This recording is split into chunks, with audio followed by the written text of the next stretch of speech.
Yeah. Sometimes I get so mad, there's no controlling me. My thoughts get so bad, I'm like, I might grab a bat, I don't know. My wrath, my blood boils over like, oh God, here goes. I lost all feeling from my head to my toes. You said some shit that I can't let go, so just stay tuned for the rest of the show. So have you ever felt betrayed? Switches how you see things, realize something needs change. Cause I know you got me up, let me show you what's up. Cause enough is enough. I'll take a face full of pavement just to make a statement. I know there's no turning back. Oh God, adrenaline wasted, so mad I can taste it. I know there's no turning back. I'll do what it takes, I ain't making mistakes like that. I'll bleed on your face to make you go take it back. I'll lose my shit, I go crazy when I'm mad. And now you go wish you would shut the fuck up real bad.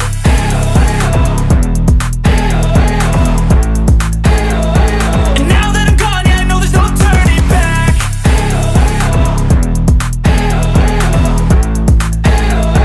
And now that I'm gone, yeah, I know there's no turning back.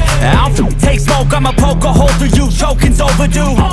Come at me and you won't get any older, dude. Crack your holder too. Heating up inside of me, blood so violently. Thanks for trying me.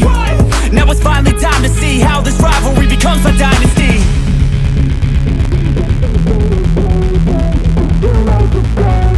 I know there's no turning back.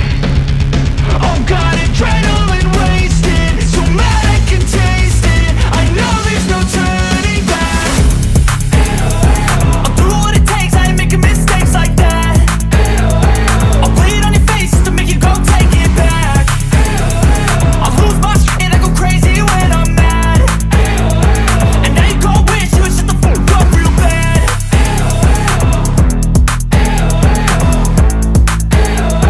And now that I'm gone, yeah, I know there's no turning back.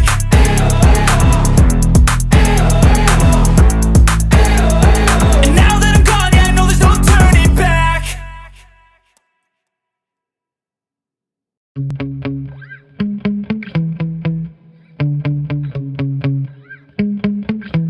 Yeah. Sometimes I get so mad, there's no controlling me. My thoughts get so bad, I'm like, I might grab a bat, I don't know. My wrath, my blood boils over like, oh God, here goes. I lost all feeling from my head to my toes. You said some shit that I can't let go, so just stay tuned for the rest of the show. So have you ever felt betrayed? Switches how you see things, realize something needs change. Cause I know you got me up, let me show you what's up. Cause enough is enough. I'll take a face full of pavement just to make a statement. I know there's no turning back. Oh God, adrenaline wasted, so mad I can taste it. I know there's no turning back. I'll do what it takes, I ain't making mistakes like that. I'll bleed on your face to make you go take it back. I'll lose my shit, I go crazy when I'm mad. And now you go wish you would shut the fuck up real bad.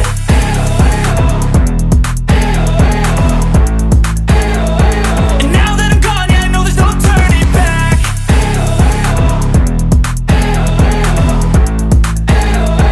And now that I'm gone, yeah, I know there's no turning back. I'll take smoke, I'ma poke a hole through you, choking's overdue. Come at me and you won't get any older, dude. Crack your holder too. Heating up inside of me, blood so violently. Thanks for trying me. Now it's finally time to see how this rivalry becomes a dynasty.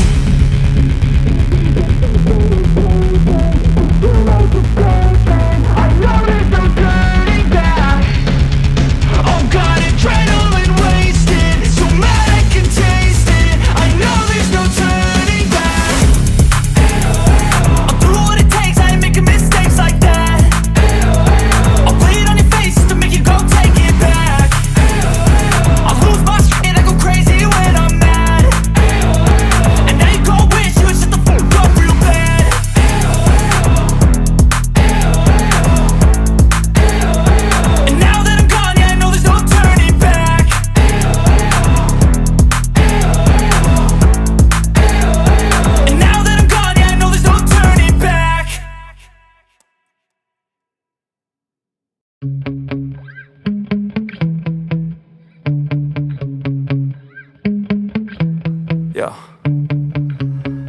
get so mad, there's no controlling me. My thoughts get so bad, I'm like, I might grab a bat, I don't know. My wrath, my blood boils over like, oh God, here goes. I lost all feeling from my head to my toes. You said some shit that I can't let go, so just stay tuned for the rest of the show. So have you ever felt betrayed? Switches how you see things, realize something needs change. Cause I know you got me f***ed up. Let me show you what's up, cause enough is enough. I'll take a face full of pavement just to make a statement. I know there's no turning back. Oh God, adrenaline wasted, so mad I can taste it. I know there's no turning back. I'll do what it takes, I ain't making mistakes like that. I'll bleed on your face to make you go take it back. I'll lose my shit, I go crazy when I'm mad. And now you go wish you would shut the fuck up real bad.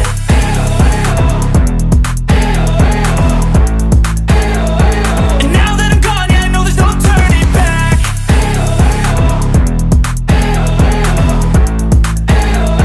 And now that I'm gone, yeah, I know there's no turning back. I'll take smoke, I'ma poke a hole through you, choking's overdue. Come at me and you won't get any older, dude. Crack your holder too. Heating up inside of me, blood so violently. Thanks for trying me. Now it's finally time to see how this rivalry becomes my dynasty.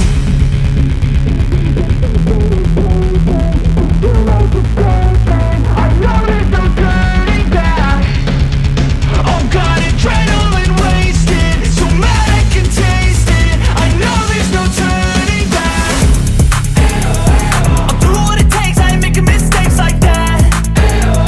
I'll bleed on your face to make you go take it back. I'll lose my shit, I go crazy when I'm mad. And now you go wish you would shut the fuck up real bad.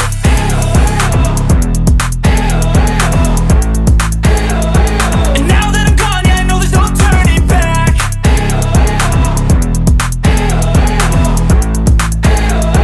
And now that I'm gone, yeah, I know there's no turning back.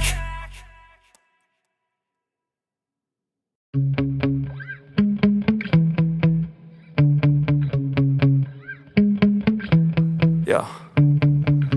Sometimes I get so mad, there's no controlling me. My thoughts get so bad, I'm like, I might grab a bat, I don't know. My wrath, my blood boils over like, oh God, here goes. I lost all feeling from my head to my toes. You said some shit that I can't let go, so just stay tuned for the rest of the show. So have you ever felt betrayed? Switches how you see things, realize something needs change. Cause I know you got me f***ed up. Let me show you what's up, cause enough is enough. I'll take a face full of pavement just to make a statement. I know there's no turning back. Oh God, adrenaline wasted, so mad I can taste it. I know there's no turning back. I'll do what it takes, I ain't making mistakes like that. I'll bleed on your face to make you go take it back. I'll lose my shit, I go crazy when I'm mad. And now you go wish you would shut the fuck up real bad.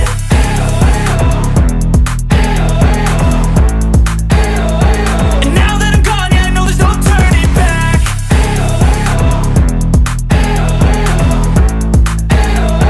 And now that I'm gone, yeah, I know there's no turning back. I'll take smoke, I'ma poke a hole through you, choking's overdue. Come at me and you won't get any older, dude. Crack your holder too. Heating up inside of me, blood so violently. Thanks for trying me. Now it's finally time to see how this rivalry becomes my dynasty.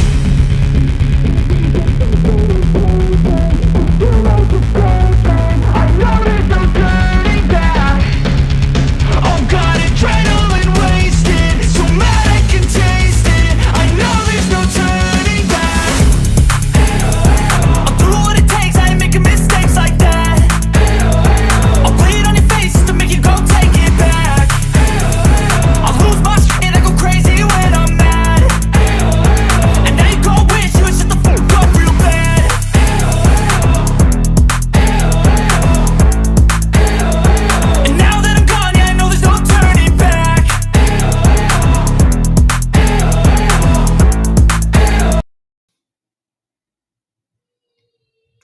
Yes, good people, big up to all of you. I appreciate you all for finding the time to be with me once again for another edition of the News Roundup show on Chelsea Perspective. I do hope you're all doing well. And today we'll talk about Mykhailo Mudryk. We'll talk about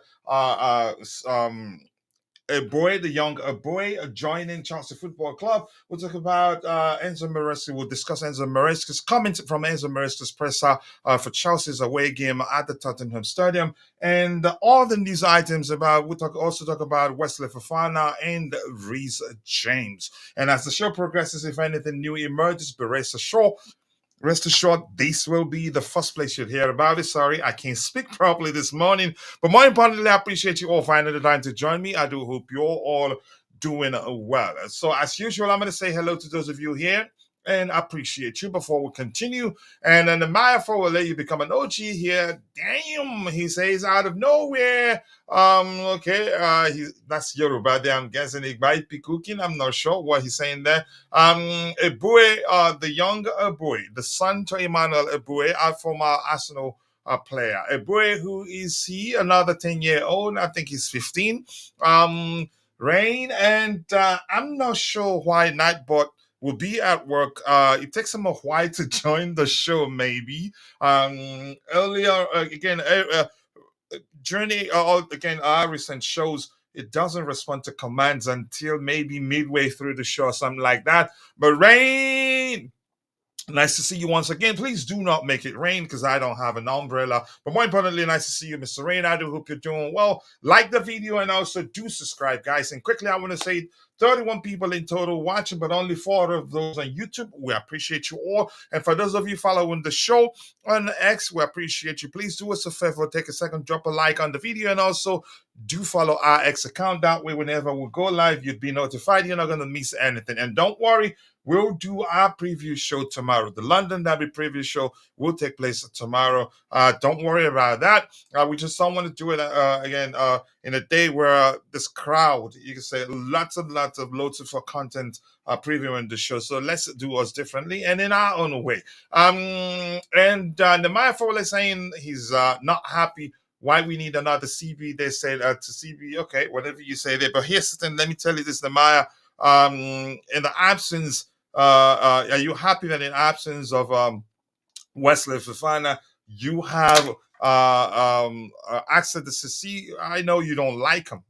Would you rather have him as alternative to Fofana? I'd rather we sign another competent CB capable of, you could say, doing again capable of fulfilling Fofana's role as good as Fofana has fulfilled that role, or even better, if that makes sense. But that's, by the way, Ty, nice to see you. I do hope you're doing well, and I appreciate you finding the time to join the show this particular afternoon. It's 12:26 p.m. Las Vegas time, and I appreciate you all. Once again, we'll talk about a boy's son joining Chelsea, Mykhailo Mudryk. We'll discuss comments from the managers press, Enzo Maresca's press. We'll talk about Enzo Fernandez's future.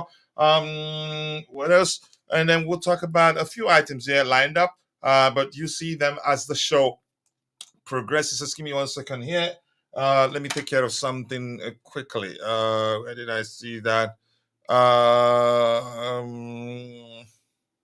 Give me a second. I'll be right back with you guys. But let's just go ahead with the show. But we'll talk about that. I will find it in a bit. So I'll go to the presentation window. But before I do that, I'm going to say hello to my bro, Temidaro Luwaroke. Nice to see you, my bro. I do hope you're doing well.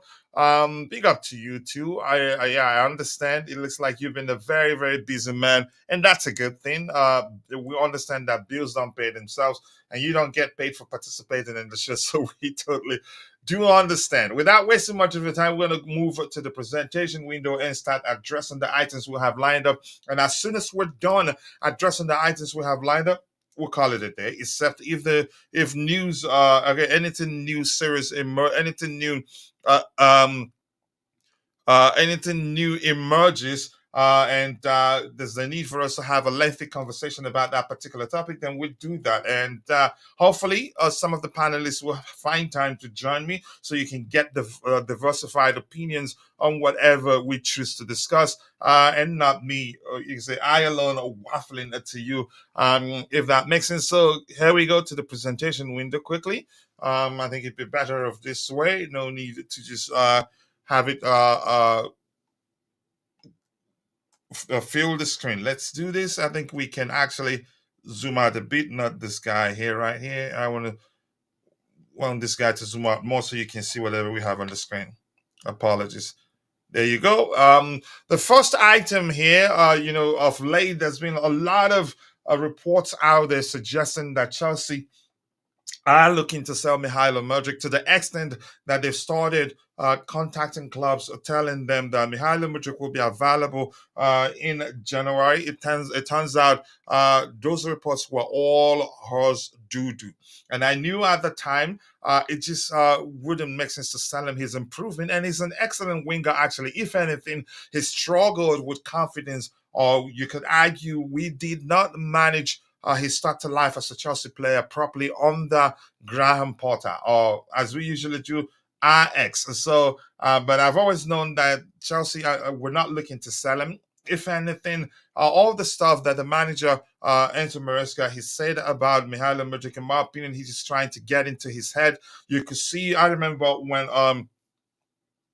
in one of our games in the UEFA Conference League, that he scored a header. He ran to the manager to celebrate with him. So they have a good relationship. If anything, the manager, just the way he's done for Enzo Fernandez, Noni, Madueke, he's trying to make him a better player. And the kid is humble. He's learning. So let's read enough of the waffles here. Let's read what the report says. Okay, anything else before I go there? And Tamida Lumarakami saying, Kachila, it's been a tight boss PhD program, work and study. Not easy. And I totally understand. I've been there myself, not done actually. You can say been lazy, or maybe a lot of stuff going on in my life. Yeah, I've abandoned mine, and I'm not gonna start on it again until January. Hopefully, I won't have too much to distract me. But let's read what the report has to say. It reads, Mykhailo Mudryk's agent, Vadim Shabili, players like Misha will always attract the attention of other clubs. And that's the truth. Even if he's underperforming at Chelsea, clubs do know that he's an excellent player. That's a good player there, irrespective of whether he's met Chelsea fans' expectations or not. There are solid reasons why that hasn't been the case. But I think if you can say, and one thing you have to bear in mind is that he's he's never played consistently. He's never given, you could say, a good enough opportunity to prove that he's a good player, if that makes sense. And the second paragraph reads, but at the moment, he has a contract with Chelsea, and all his thoughts are about how to secure his place in the starting 11. The agent told Evening Standards. So once again, he's one of those players that I'm never going to give up on, and I hardly do. I don't do that for every player, because I look beyond bad performances to look at the fact that that player is actually a good player, but for one reason or the other, hadn't been able to meet the fans' expectations, if that makes sense. But I'm happy that he's not looking to leave. I was concerned at one point, given the fact that he's not been playing, you can say, in the Premier League or something, that he'd be looking to leave. But I'm glad. Just work hard, earn your place, and if you continue working that will definitely happen for you. And Ty is saying, I'm so pleased Chelsea have signed another 15-year-old. I'm not, and I'm guessing you're being sarcastic there, Heston. I've always known we do know what we're doing. But at the time, I was arguing that we needed more experience because I was concerned with the immediate future of the club at the time. And I've always known that with time, the young players will sign up and coming talents, maybe, or emerging talents that will sign, that they will eventually come good. They just need to keep playing together and have a manager that knows how to nurture players that eventually yeah, they'll start performing. And you could argue Christmas came early. Christmas has come early given how well we're doing right now. We're not quite there yet, irrespective of how well we're doing.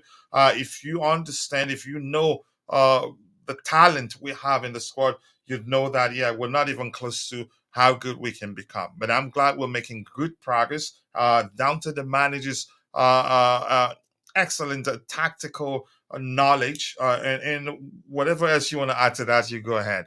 But that's, by the way, we move on to the next item we have lined up. Let's just quickly talk about Enzo Fernandez. I think that report, sorry, I couldn't find it to have it up in the screen, on the screen. Apologies for that. I did my best, but I don't want to start scrambling to find it and then make a mistake with regards to the system. The reports in question, I think it was from Fabrizio Romano, clearly states that Chelsea are not looking to sign Enzo Fernandez in January, and something to the effect of them knowing how good he can become and are willing to be patient with him. But so I'm not going to waste time with that one. Let's go. Temida Oluwarokemi here says, at this point, I am in full support of whatever decision the management and the coaching staff make together. They know better, and it's beginning to pay off. Yep. I've always known that that would be the case. I was never worried. Yeah, I am afraid of Charity FC, man. On Sunday, I have a feeling Sanchez will make another mistake. Yes, and I'm going to say this. I was concerned. What was it? I think that was a piece of history, maybe, or just a report that got me concerned because every time you believe we'd mop the stadium carpet with an opposition team, I get concerned about Charity FC because it still remains Charity FC. Maybe you could say is largely defined by what's the language? The word I'm looking for. Ah, you can say not taking. I'll soon. Am I losing it here? But here's the thing, largely defined by lack of respect for opponents. Feeling like, okay, because they're a bottom table team, we're gonna win, we're gonna beat them. Saying because they've lost 99 games, we're gonna make it 100. Just that sort of mindset. Complacency in some instances, you could say, and then it'd be correct to say complacency. Yeah, to some extent, it's partly one of the factors that defines the Charity FC. So, but the signs are good. I said the other day, complacency. Yeah, that was the word I was looking for. I said the other day that Charity FC is well and truly in existence. If anything, Charity FC isn't in good health. I'm still going to stick with that. I don't think we have, again, enough sample size to say, yeah, definitely Charity FC doesn't, it's been dealt with and doesn't exist anymore. But we'll see. But I'm going to go again, in let you know, it's important that I let you know I trust the manager, I trust the players, but I don't trust them in terms of performing consistently. And you can't say for 13 games that we've achieved that. But I trust them. I'm just going to leave it at that. But thank you for that. I appreciate you. Tosin is linked to West Ham United. That's another absolute horse dung report, in my opinion. Yep. So yeah, thank you for that, Ty. That was exactly the word I was looking for. We move on to the next item, and what else do we have lined up here? Give me a second here. All right, this is a report with regards to Emmanuel Eboué's son joining Chelsea Football Club. I think he's just he's 15, and that's from that particular report is by the transfer guru himself. The report reads exclusive. Chelsea have completed a deal to sign England's under 16 talent Mathis Eboué from Watford. I think it's pronounced Eboue, yeah. high quality attacking player. Eboue is a former Arsenal player's son. Now can be considered a Chelsea FC player. Paperwork done. One more for Chelsea Academy long-term plan.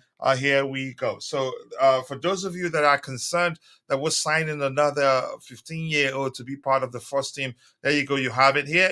This here reads paperwork done. One more. Let's just go from here. One more for Chelsea Academy long-term plan. So he's not signing for the first team. We're signing him to be part of the academy as he continues to develop. So if you're concerned that we're signing another 15-year-old, don't worry about that. Do not fret, if that makes sense to you.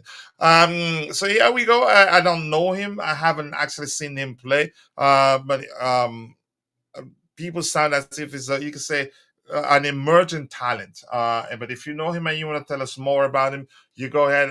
My ears are open. Another player profile of video to make. Yeah, you should. I think, but I don't know him.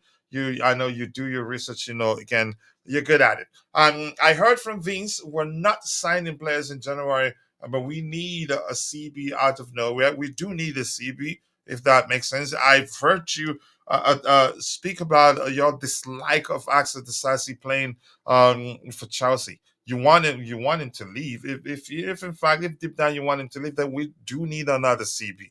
Whether Anselmino will be the guy, I don't know. But there are mentions of known CVs. One of them plays in the Portuguese league. I can't quite remember his name. But yeah, it makes sense. If anything, the defensive area is where we have issues. CBs, I'd say, yeah, especially a right-footed CB, in my opinion, just for to ensure we have players equipped to help us achieve good balance, if that makes sense. So Mathis Eboué, welcome to Chelsea. Even though I don't know you, but I'm quite sure we're not going to sign the check if you're not good. Big up to you too, Vic. Nice to see you. Is this a Neymar's clone? He looks a bit like him, but Neymar doesn't have, you could say, a puffed cheek like him. Yeah, that's big, but he looks just like Neymar. The lips, the eyes, the nose, actually. Yeah, and the look overall. But Neymar's cheek isn't like that, in my opinion. But keep dropping the likes and assume the likes do go along with 53 likes, but only 10 of those on YouTube, the rest on X. If you're following the show, if you haven't, please do us a favor. Take a second, drop a like on the video, and also do subscribe to the channel if you haven't. And don't forget, we still do the match preview tomorrow, and try the best we can to round up before the Premier League games scheduled for tomorrow to take place. All right. Let's see. What else do we have here? Keep dropping the likes on the stream. The likes do go a long way.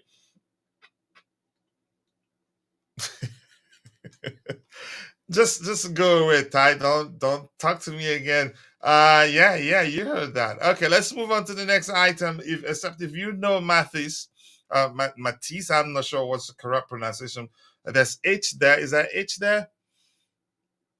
Okay, Mathis Eboué, 15. If you know him, tell us more about him. We'd really appreciate that. Otherwise, I'm going to move to the next item here. The next item, Enzo Maresca presents a update with an update on the recovery of Rewce James and Wesley Fofana. So he reads, and that's from the transfer guru himself. He reads, Enzo Maresca, Rewce James, and Wesley Fofana are doing better, but they're still weeks away. So probably both are not going to play for Chelsea again this year in 2024. So probably next year they get a chance to play for Chelsea again. Mudryk is currently ill. We did suspect that was the case, and that's because during our pregame show for was it pregame show? Yeah, for our last game, the game against Southampton, he wasn't even on the bench. That was when we knew that he was probably ill. Yeah, he's probably ill. So it turns out that's the case. So I wish him quick recovery. What else do we have here? Yeah, what did I do? You let me know. Noni not happy because Maresca called him out. I don't think that's the case. If anything, so what I read uh, in for me is an indication. Um, you could say, or maybe tells me. My understanding of that is that yeah, he's not concerned. He's learning from the manager's. I'd call it feedback anyway. Irrespective of what people think of it, I think what I read shows that yeah, he's learning from it. It's not an issue that the manager spoke about him in the manner he did. Let's see what else we have here. Is Mudryk ill or ill-treated? Food for food for thought. No, he's ill. Really, he's currently ill. I don't think he's ill treated. If anything, Maresca has helped him improve, in my opinion. Let's see. Madueke is stepping up after seeing Sancho dropping 3 assists and now a goal. He should, and he shouldn't be concerned about. He shouldn't be concerned about the availability of Sancho alone. Pedro Neto is also currently a much better player, more experienced, and almost always looking to assist rather than rather than score. Or let me just phrase it this way: Pedro Neto is you can say he's more selfless than he is selfish, and the case is vice versa for Noni Madueke, which for me I believe. Probably the manager, I don't think he'd like that because if you're playing on the flanks mainly, you should look to assist even more. Yeah, let's see what else we have here. And in that game against Southampton, even had he finished the game with 3 goals, I'd still say, yeah, he's still a bit too selfish.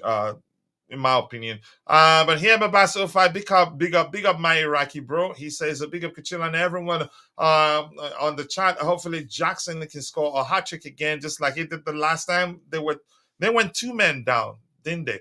Against Spurs away once again, just like last year.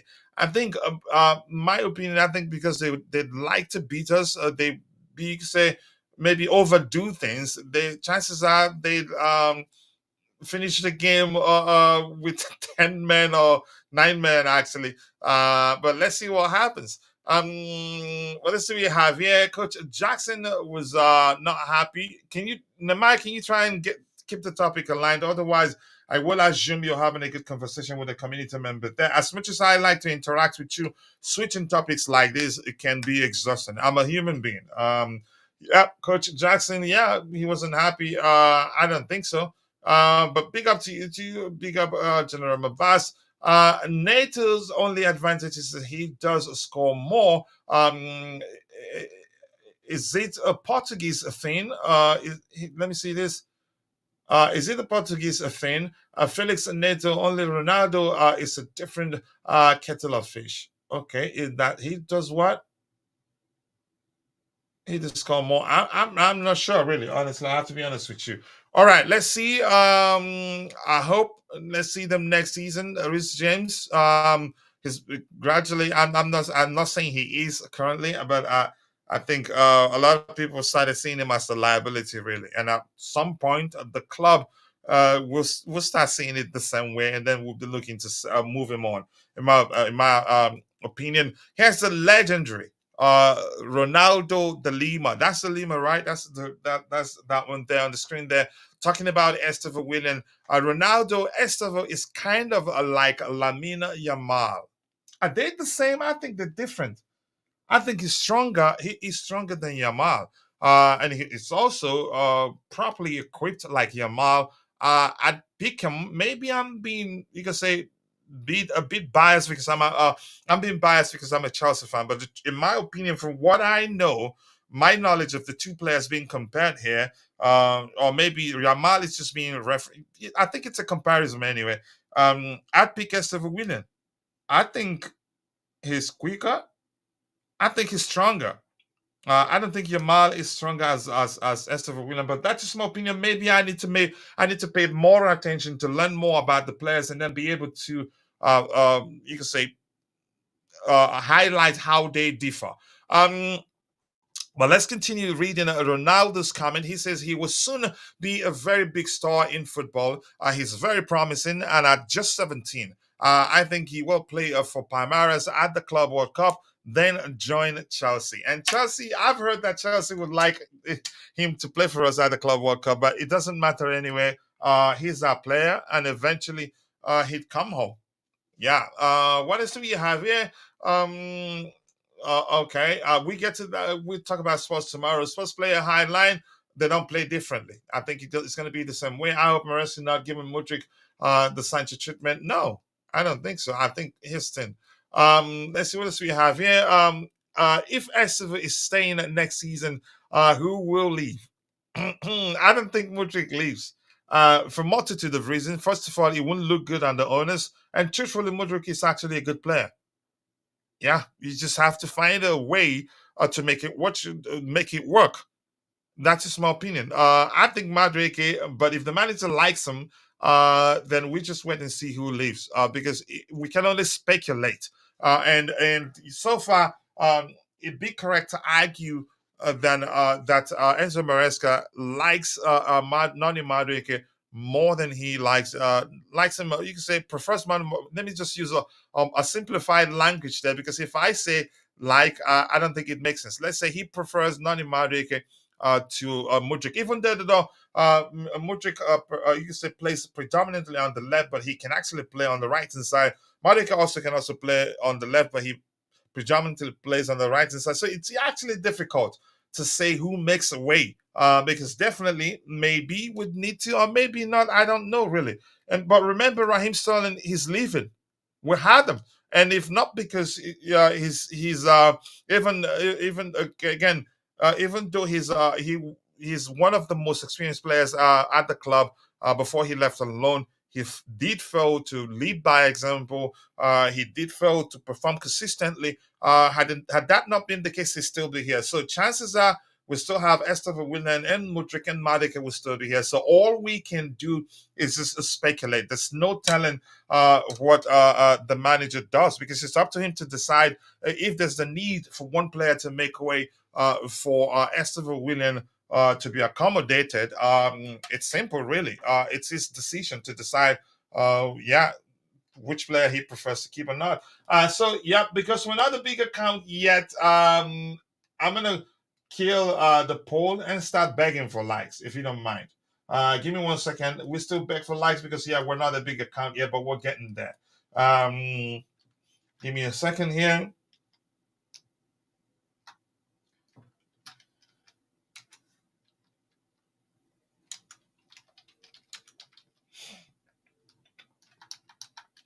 One sec. I know it's more than 10 seconds now, but I'll be back. I'll be back in a bit. I'll be back. So chill. Take a chill pill and chill.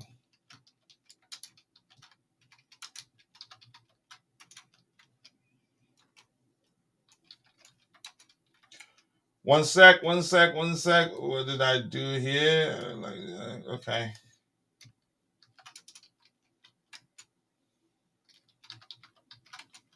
Let's keep begging for likes. Nightbot isn't serious too. All right, let's see what else we have here. Okay, let's see. I say we better win the Club World Cup. Yeah, it sounds easy, but we're part of it. That's the most important thing. It's 12:48 p.m. in Las Vegas. The time zone in the USA and UK is different. I do know. Yeah, it's PM. Yeah. So that's very correct. Anything else to address here? Otherwise, I'm gonna scroll to the very bottom. Raheem Sterling is awful. I'm happy. He's not gone. We're still paying some large part of his salary. Kasade and Carnicho, well, will leave in January. I hope same with the disaster. Kasade, if anything, on loan, but we'll see. But given his response to again, one of during an interview, he did say something that suggests that he was again he made the decision to stay and not leave on loan. But I would have loved him to have gone out on loan. And the blue Tiff again, big up to you, bro. I appreciate you finding the time to join the show this particular morning. I do hope you're doing well. Thank you. What did he say? He says here, let me say, go and subscribe to our sister channel, Soccer Perspective. And if you know people that be interested in becoming panelists on Soccer Perspective, please inbox me so we can start something serious there, really. Let's see what else we have. But nice to see you and follow us on X. Yep, the X link is there to help us grow. I appreciate you all. Did I miss any comments? I think everything is here. Thank you. I appreciate that, my bro. Thank you. Then the next minute start bashing me. Okay, I'm waiting. Tomorrow's game might be postponed. Everton versus Liverpool is it's snowing in Liverpool. I don't think it gets postponed, but that's my opinion anyway. Anything to say? So, what is Vic saying here? Mabas, don't you understand the concept of social media? You're asking a lot of, yeah, exactly, too much sometimes, yeah, but well, Mabas, I don't know. Don't get offended if I say sometimes you behave like you're 16, really. So Enzo Maresca, Rewce James, and Wesley Fofana. Okay, I think we've addressed a similar report, so we're gonna move to the next one. We've addressed this one and this one here. So I think I did see this before talking about Noni Madueke seeing the manager's comments about him positively as an opportunity to learn. So, but let's read what he has to say. And that was in response to Nemanja suggesting that Nani Madueke isn't happy about Maresca's comment. But here's the report is from transfer guru himself, Fabrizio Romano, which reads, Maresca is honest and truthful. He's quoting Nani Madueke. So, Noni Madueke Maresca is honest and truthful.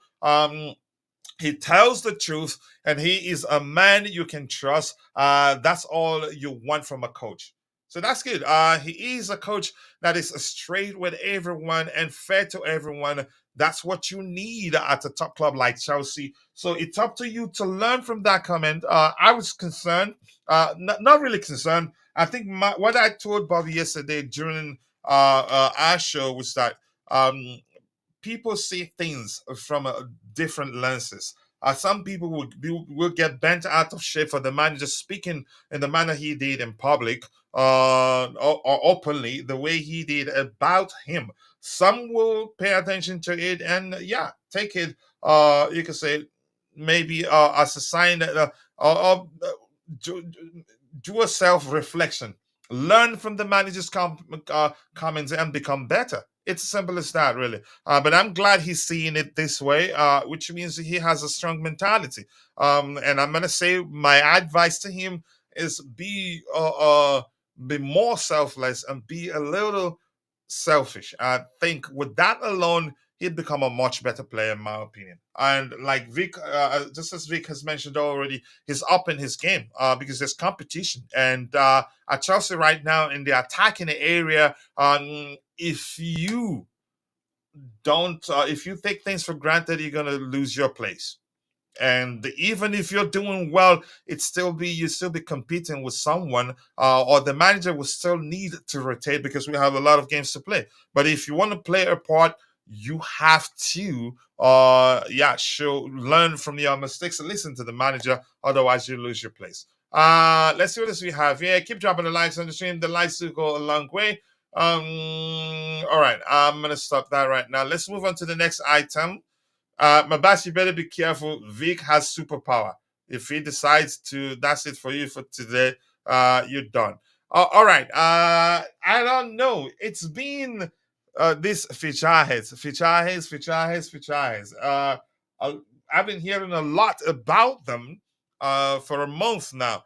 I knew nothing about them until I think about a month ago. They're the ones that reported that Chelsea are leading the race to sign Victor Gyökeres. I think there are all the transfer news that they were the first to start talking about before I even we start hearing it from other news outlets. Whether to trust them, I honestly do not know. But let's hear what the report says here. The report reads that Chelsea are ready to pay 100 million euros to sign Alexander Isak from Newcastle United, identifying the striker as the priority target. Does it make sense? I'd say no. Irrespective of the fact that I recognize that Isak, in my opinion, maybe currently not so. He's a much better finisher than Nicholas Jackson. But that's off the top of my head. Actually, maybe we should compare their numbers to see how well they're doing. it wouldn't make sense. If we're looking to mix things up, then we need a number 9 that's more of a traditional number 9, but still capable of dropping deep, participating in the play, because you'd be more suitable to the manager's preference to a fluid approach if you are that sort of player. But I think I think it makes sense to compare him with Nicholas Jackson to see who's better than the other, because they're sort of both are sort of you can say both are hybrid number 9s, in my opinion. And Nicholas Jackson, for me, a lot more to his game because he can play on the flanks effectively, tracks back effectively if charged to do so. No matter for what you're saying, Coach, I haven't heard anything about Thomas Araujo. Do you think Gyökeres will join us in January? I do not know. I've actually produced a YouTube short video with regards to the possibility of regarding Chelsea's pursuit of Victor Gyökeres, and that particular report was by Fichajes. Yep, the Fichajes. For how long now? I don't know whether to trust them. I think how well they do in the January transfer window would define their reputation. So right now, I can't say whether you should trust them or not, because I don't know them that well. Okay, congratulations to you. Just let us know on your birthday so that we can celebrate with you. AFCON in December, we might need a striker. By the time we get to December, okay, but we'll see what happens. I don't think we'll do that. Gyökeres, Osimhen, and Isak comparison, please. Okay, we'll do that in a bit. I appreciate you for bringing that up. God forbid this if Nicholas Jackson gets injured. You are, not us. Yes, then. Give me a second here. Let me go data MB there. Okay, we go MB. Oh, data MB. Where is it? Data MB. I'm gonna need to log in too. Give me 1 second here. I'm gonna need to log in, so I'm gonna be here while I work on that. And if you have any questions, drop it in the chat, and I'll try the best I can to address it. We have a total of 71 people following the show, but only 15, 16 people on YouTube. The rest on X. If you're following the show on X, do us a favor, take a second, drop a like on the stream for us, and also do subscribe to follow our X account to help us reach 5,000 followers. And if you're following the show on YouTube, please do subscribe. Okay, let's go to our pro account. I'm going to log in Victor Gyökeres, Osimhen, and Alexander Isak according to Vince's request. My goodness, I dislike these all pop-ups. Yeah, pro. I have a pro account, so I want to log into our pro account. Give me a second here. I just don't want to. Did it log in? Okay, it logged me. It logged us on in automatically. So let's go to the presentation window again. All right, so we're gonna go to I like Raiders, aka also known as Spider Chats. So let's use the Spider Chat. AFCON in December, Gyökeres, Osimhen, and Isak comparison. Please, we'll do that in a minute. Okay, let's do. I hope you can see it. Maybe let me just isolate it this way, so you should be able to see it. I can. Okay, let's do Isak. Alexander Isak. What? Is that not how you spell it? Okay, I have to go strikers. This app is, I don't like it. I could actually develop something better, but I don't have time. All right. Isak. Let's go last season too. Let's compare them last season. Isak, let's go 23, 24. Okay, let's start from last season. Isak 23-24. Nicholas Jackson 24. Nicholas Jackson 23-24. Okay, let's go Gyökeres. Victor Gyökeres 23-24. Let's start from 23-24. Okay. Ooh. Holy Tomolika. It's not even close. Jesus Christ. My goodness, it's not even close. I'm serious. I'm not kidding here. Okay. And they both and last season 23-24, Isak played a lot less minutes because probably I think at one point he was out injured. He played a total of 2,507 minutes. Nicholas Jackson 3,135 minutes. Gyökeres played less than Jackson, but not too. That's 100 minutes more minutes. But 1,000 minutes. They both have nearly he could get 1,000 more minutes than Isaac. But okay, let's get down to it. Non-penalty. Let's look at what we have here. Passes received. Okay, who received a lot more? Nicholas Jackson received okay less. Victor Gyökeres received a lot more passes. Nicholas Jackson second, and Isaac a lot less. I mean, we have to account to how they play. Aerial percentage, you can say aerial duels one 9.5. Okay, Nicholas Jackson. Okay, is he better? Really? I think I need to message these guys. The levels doesn't really tell what the metrics are for. But if we're going saying okay, Eridu is one, Gyökeres better aerially than Jackson better aerially than what's his name?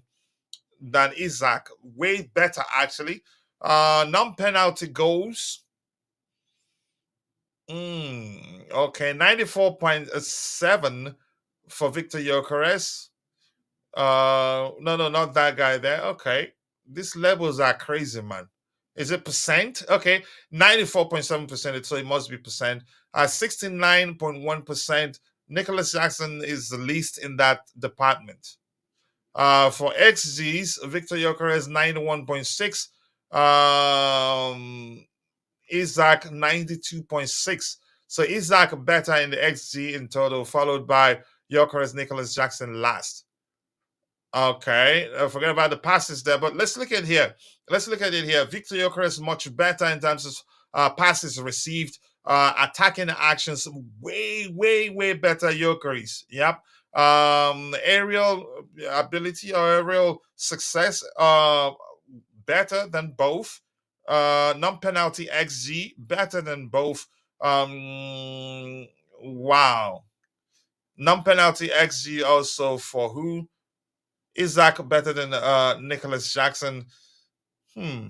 Nicholas Jackson in some metrics he did better than he did better than Alexander Isak.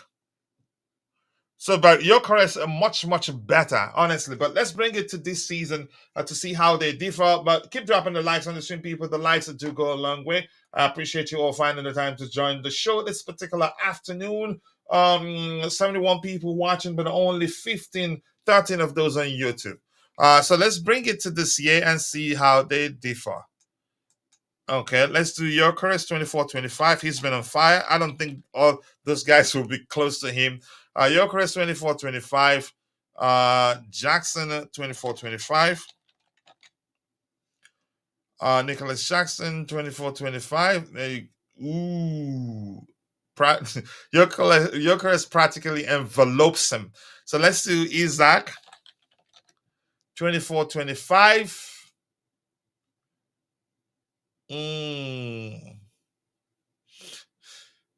Yeah, but Heston, Gyökeres miles better than both, but Isaac will not be an upgrade to Nicholas Jackson.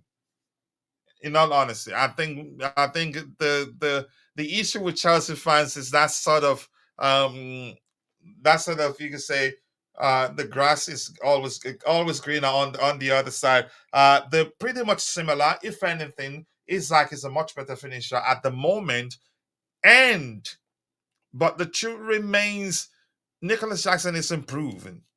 He's improved significantly, and he can only get better, and he can be more physical than Isaac. So if we want any player to complement Nicholas Jackson's skills and to mix things up a bit, it should be Gyökeres. He's done better than both.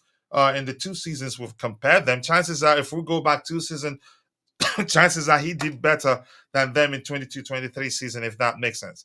But yeah, good idea. We've done the comparison there. Now, yeah, we know a lot more. How many comments have I? Where am I? I scrolled down too much. Was that what happened? Uh, Jesus Christ, where am I? I can't read all those comments if in fact I need to go back. Okay, let me start from here.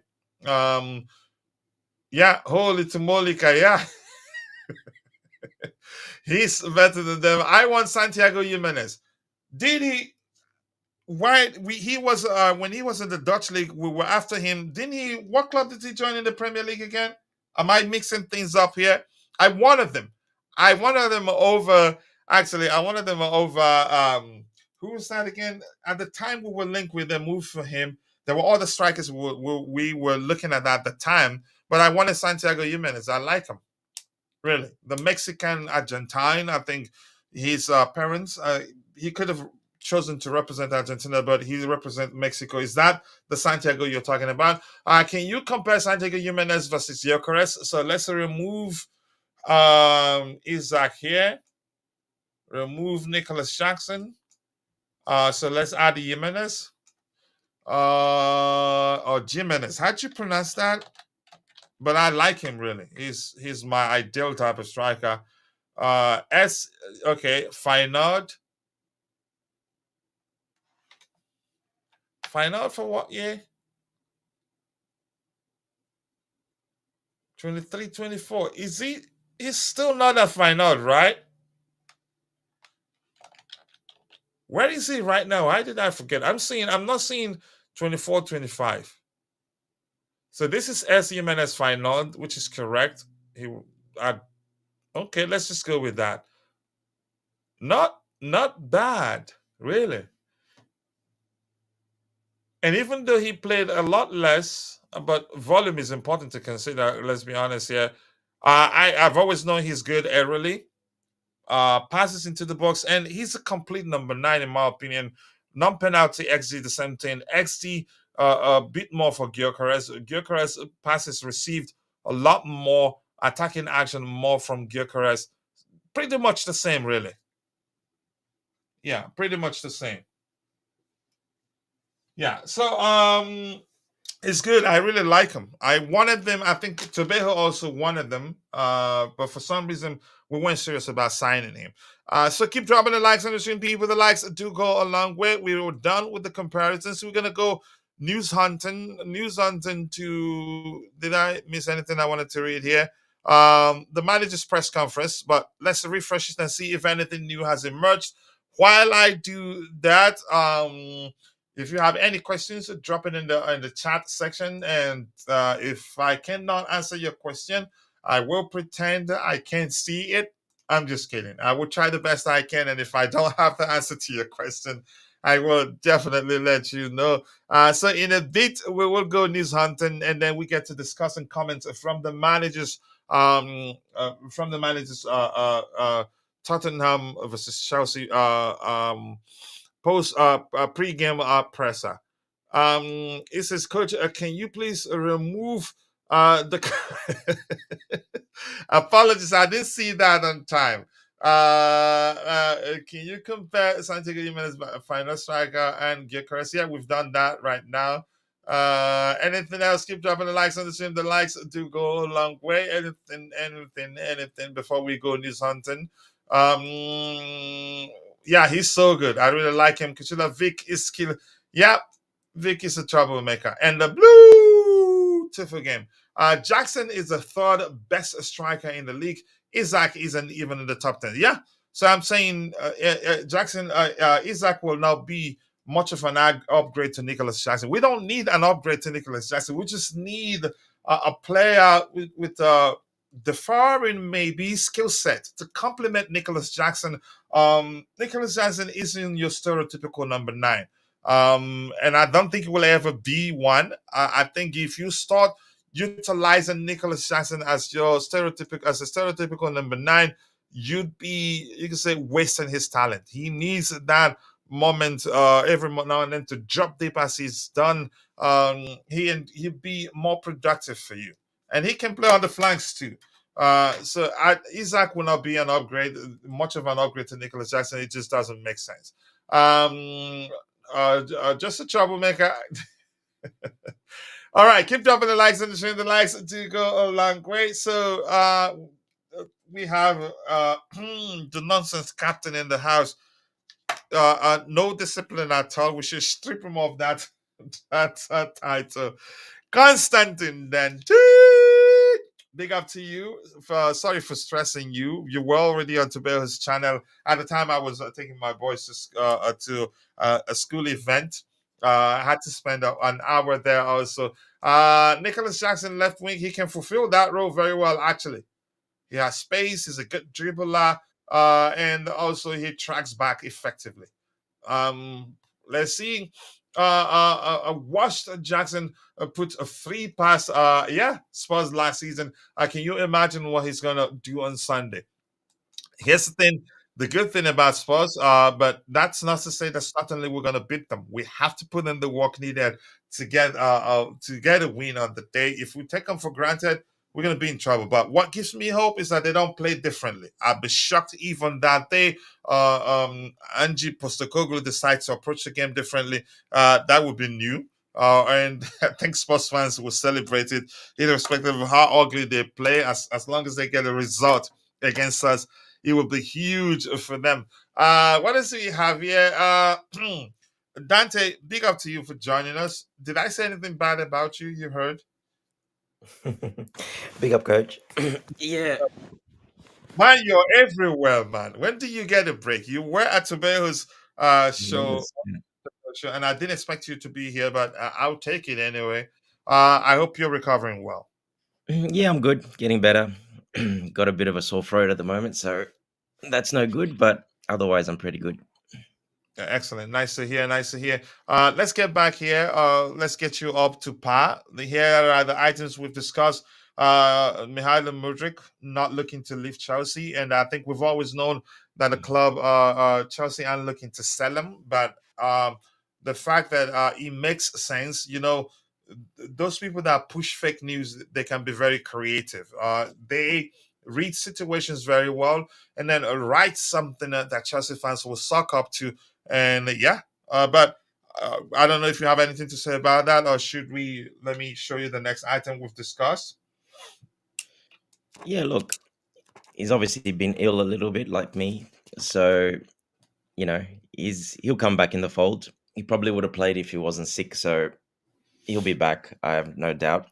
We know Maresca likes him a lot. They're working hard on him, so I don't think he's going nowhere, to be honest. It's not. It just wouldn't make sense, and it wouldn't look good on the owners too. But beyond that, I think he's improving. If anything, where he is today, with regards to the level at which he's performed, is down to how we manage to start a life as a Chelsea player. But go ahead. Yeah, look, I don't think the owners mind. I think if Maresca says he doesn't want him, the owners will be fine with it and they'll move him on at the end of the season. But they'd I rather don't him see that succeed. happening. They'd rather him Yeah, I don't see succeed, that right? happening. Maresca likes him. It all depends. We've still got a long season to go, so we'll see what happens, how well he does, and yeah, he might come of age and start playing amazingly well and become a starter. So we'll have to wait and see. But yeah, I don't see him moving anywhere. That for now, no chance. Yeah, I don't think so. Hey, that get well soon from Rain to you. And big up, my bro. Nice to see you out there. Hope you're doing well, guys. If you're watching and you haven't, click the three dots to his name. Go subscribe to Ankit's YouTube channel. He's my brother from India, my brother from another mother. Please go to that. Early morning in India. I know, bro. I know. But nice to see you here. I do hope you're doing well. And let's see, coach. We have to beat Spurs. It's a Chelsea thing. I need another Jackson hat trick, a Sancho brace, and a goal and 5 assists from Parma. Here's the thing: we can beat them. And what gives me that hope is that they don't know how to play differently. I'll be shocked if they play differently on that day. But the truth remains, this is a much better Tottenham than the one we played. I don't know if you agree, Dante. Yeah, I agree. Definitely. Yeah. Yeah, they're well acquainted with the manager's preferred approach and all that.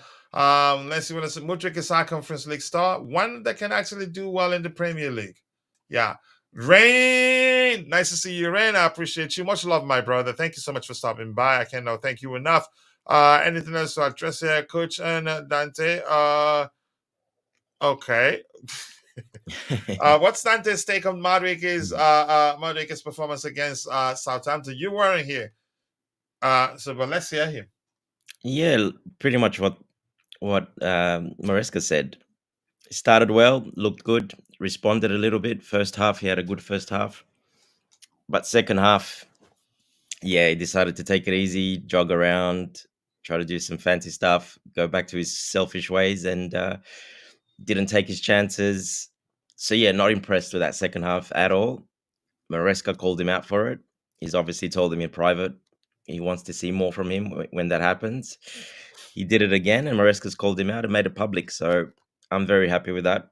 Um, so yeah, we'll see how he responds to that one as well. So it'll be interesting to see because I doubt he'll be starting against Tottenham. So we'll just have I to think wait and see how he responds. chances are Hopefully in he'd a positive start. way again.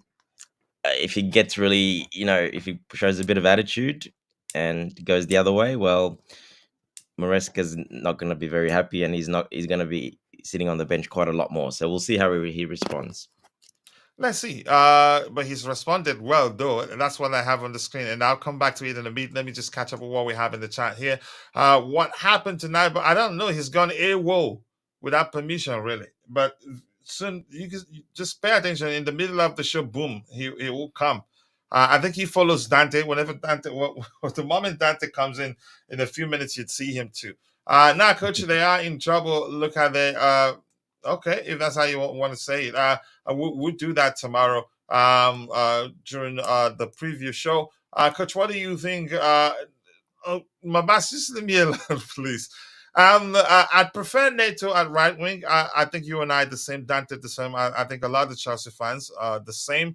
At left wing, despite Noni's midweek performance, but I feel it may be Noni at right wing and Neto at left wing, possibly.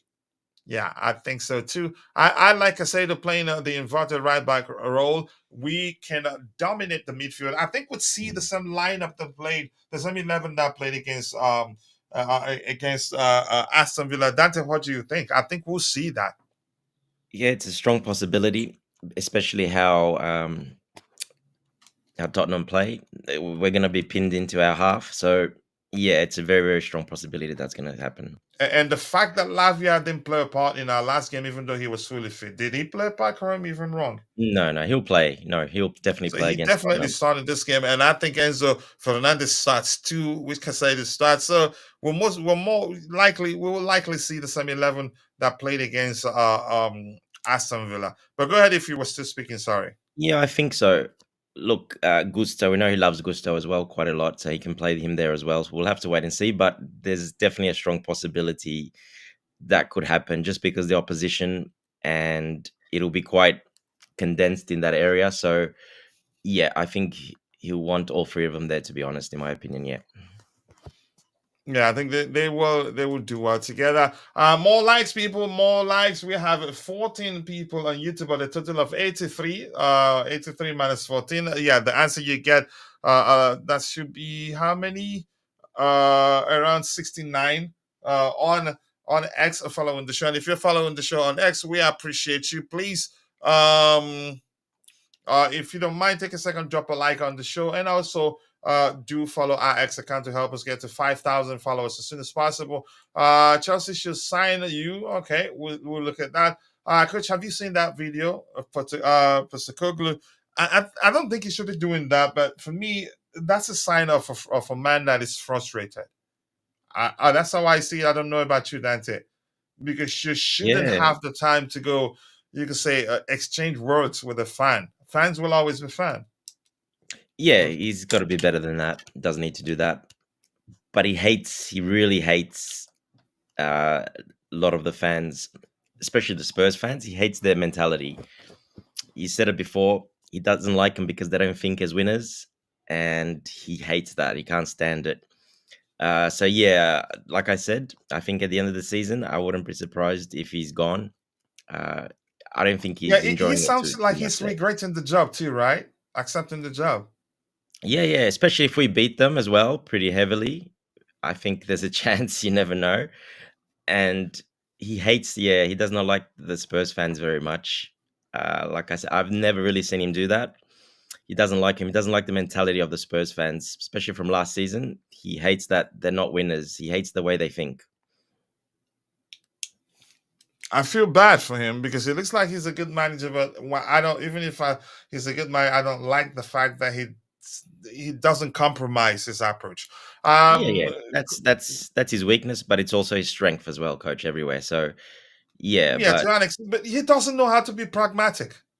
And in the Premier League, you need that to succeed. yeah, he's one of those that he did this at Brisbane Roar when used to go to games. So the first season he didn't have the players.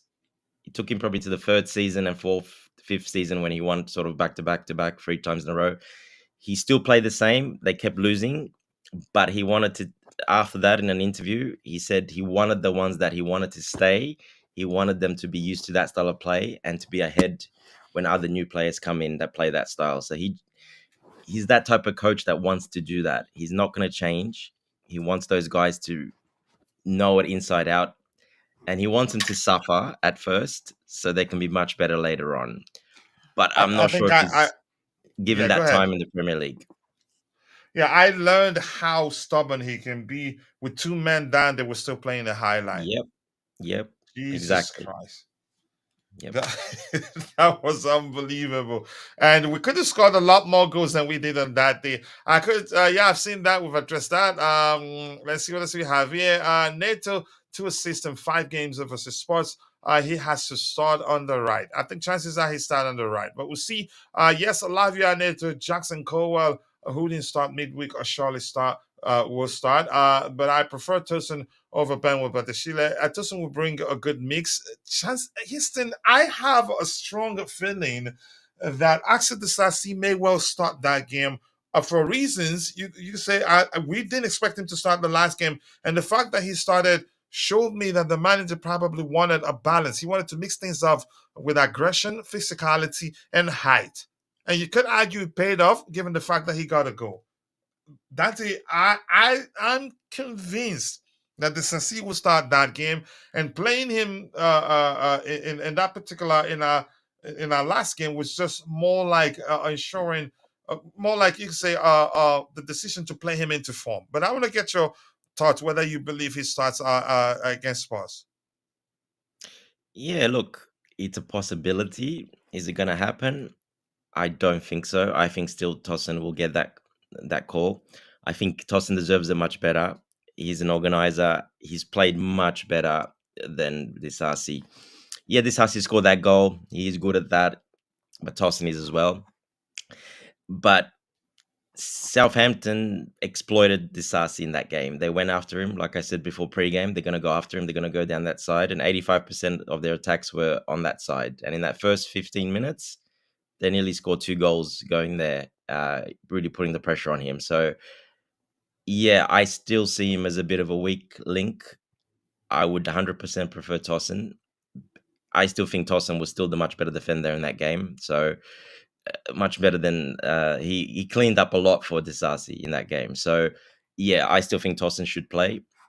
Um, I prefer him. His height, he's physical, but he reads the game much better and doesn't get pretty much hardly ever gets caught out of position. Where if you look at Disasi, yeah, he gets caught out of position very often. So yeah, I want Tosin to there, but look, I wouldn't be too surprised, but yeah, I wouldn't be happy if I was Tosin and I've been playing so well the last few games and being so solid and basically leading that defense every time he's played. I wouldn't be happy if he's starting ahead of him. Let's see what the manager does. Really, like and subscribe. People say it's rain. Let's make it a rain. Let's see. I have an umbrella to this. I'm not too concerned. Considering the Spurs are out of CBs, not sure if Romero will be fit. We need to nail them. Okay, let's see what happens on that day. We'll play NATO. right wing and Sancho left wing. Do I think Sancho starts? It's a possibility, but I don't know. In 2021, Chelsea should have signed you instead of who they signed. I'm not going to read that further. I'm stopping there.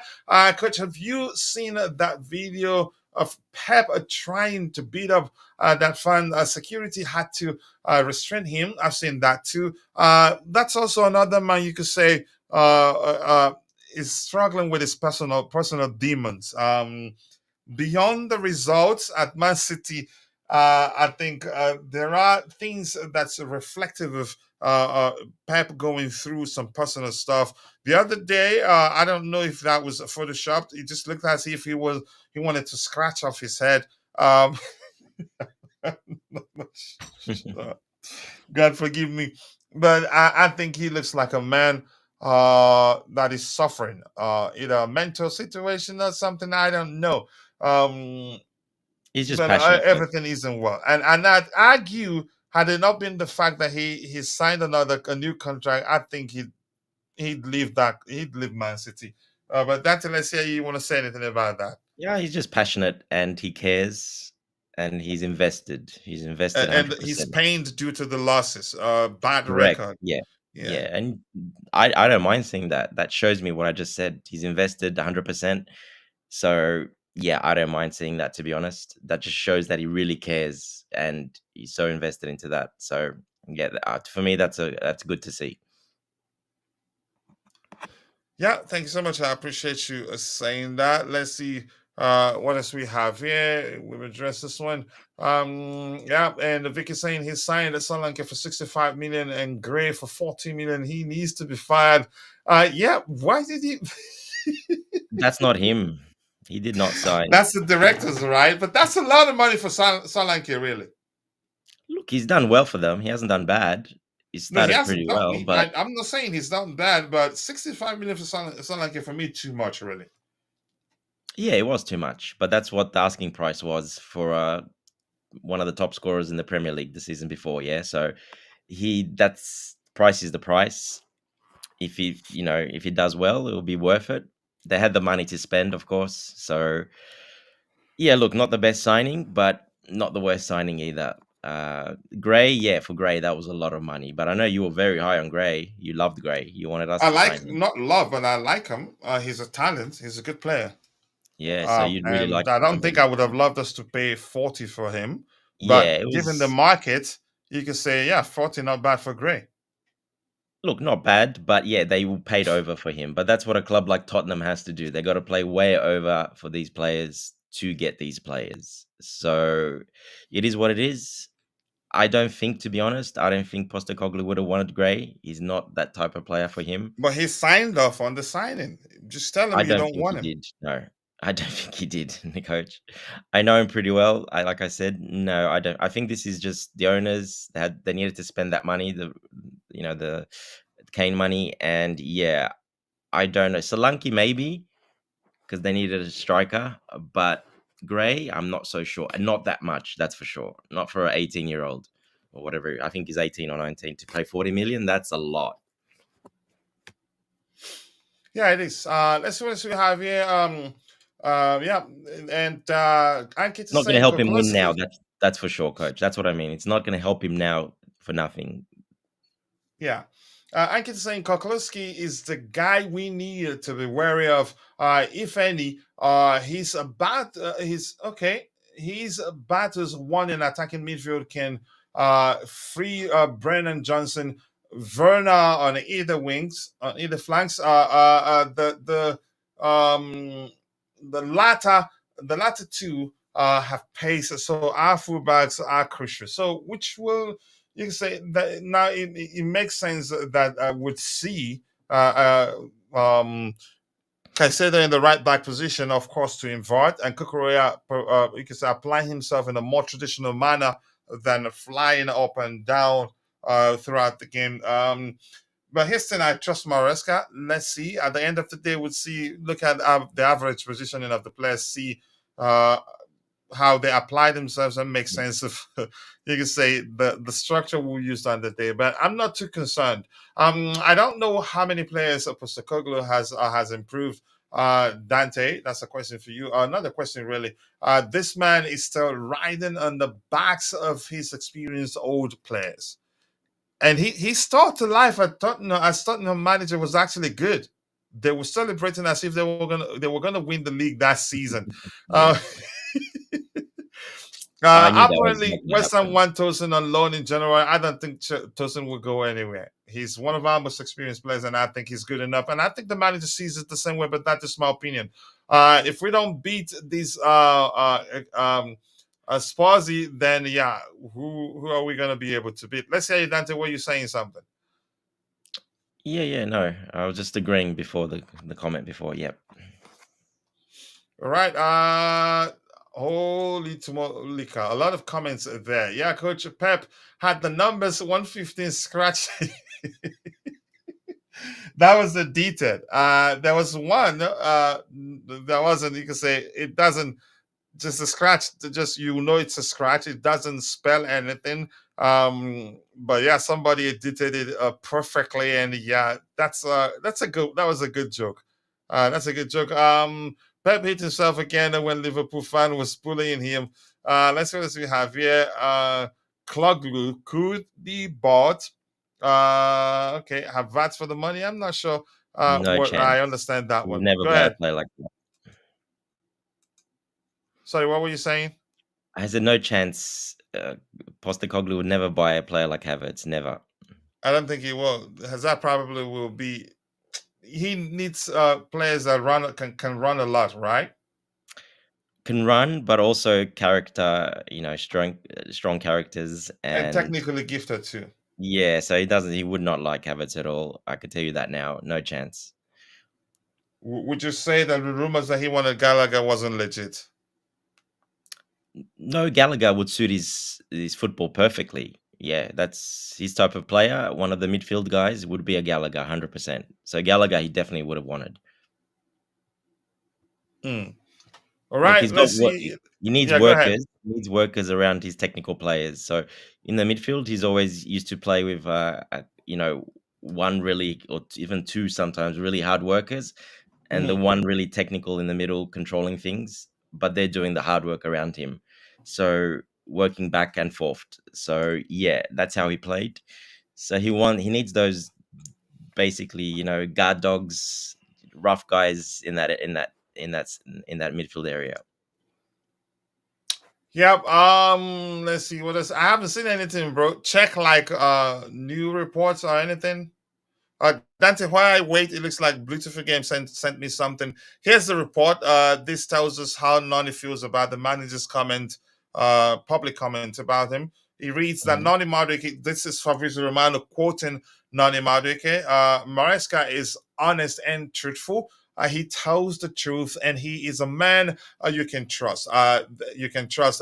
That is all you want from a coach. He's a coach that is straight with with everyone and fair to everyone. That's what you need at a top club like Chelsea.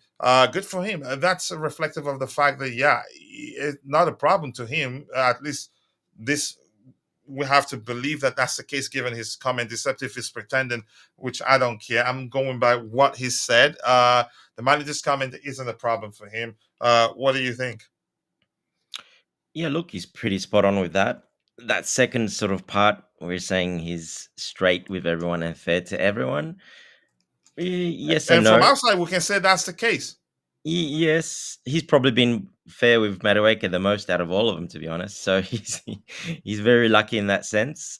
There's something there. We're not sure what there is there, but he's been very, very patient with Madueke. So yeah, I think he's been very fair to him, to Madueke, especially to Madueke. He's been ultra fair with him. Yeah, okay, you of everything he said, your focus is is on the word fair. And that's because Yes, you have an agenda against the kid. You don't like him one bit. You don't even like to talk about what he does right. It's it's just all personal, coach. It's all personal. Nothing to do with football. I just look at his. I don't like the kid at all. No. but no, but seriously, of everything he said there, your focus is on the word fair. And Yeah, well, I started off by saying 100%. what he said, and then I said he's been fair with Madueke by far the most out of all the players. Yes, because he hasn't shown that patience of any other player. Maybe you can touch a bit of Sanchez, but yeah, that's a different situation. With Madueke playing 6 games in a row, doing absolutely nothing, well, that's extremely fair. Yeah, Madueke can say that about him because he's been extremely fair with Madueke. You see the influence of, you can say, of words can be very powerful. Now I can't look at that. I will not look at that report the same way.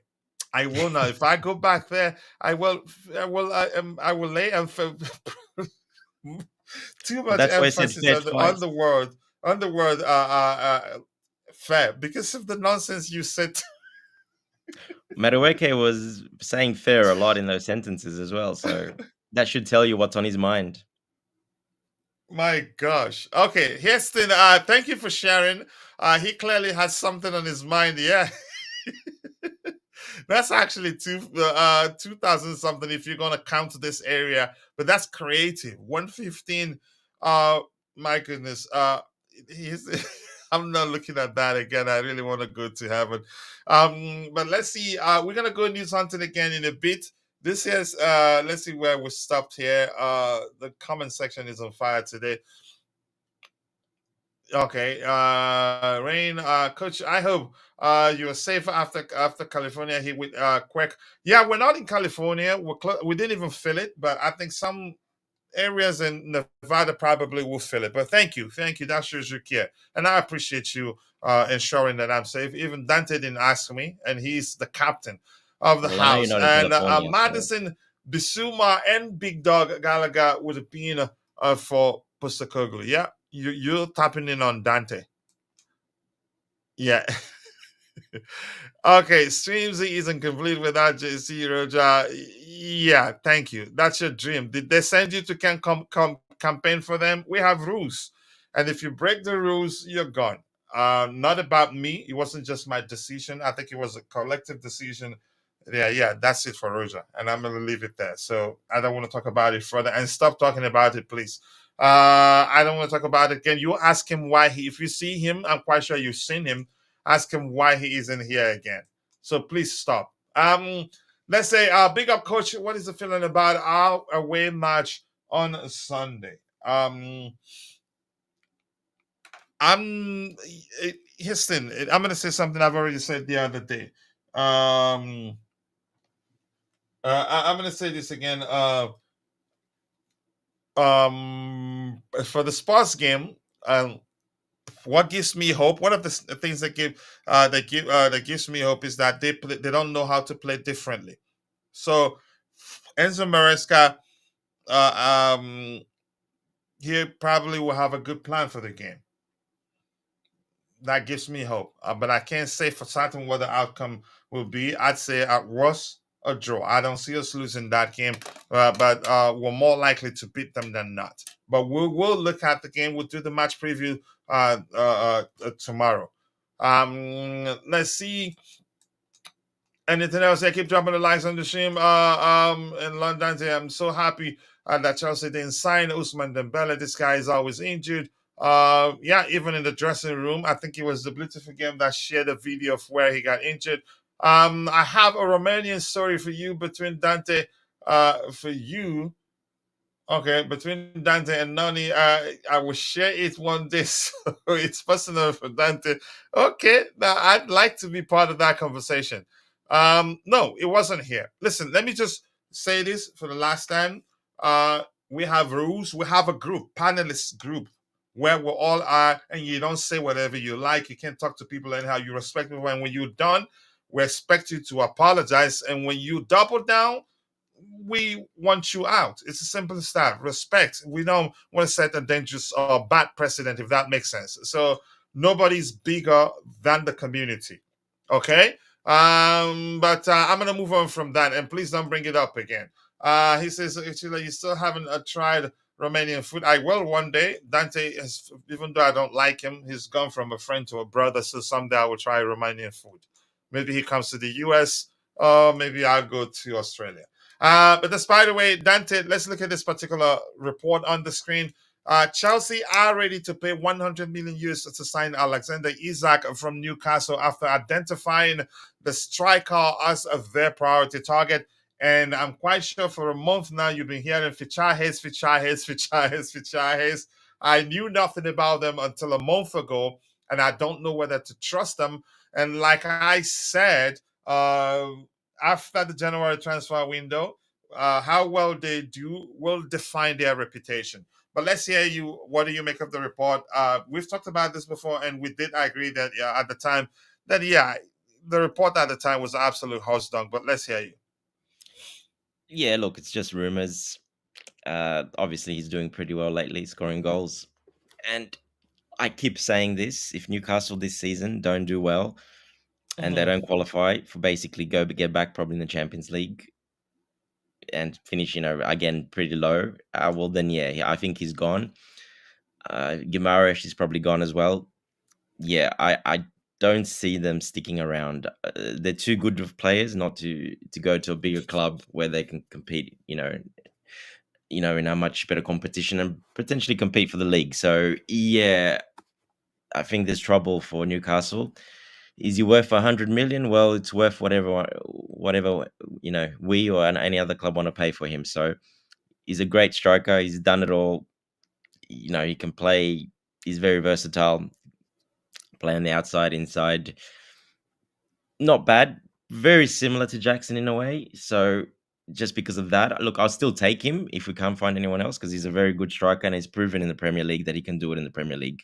So I would still take him.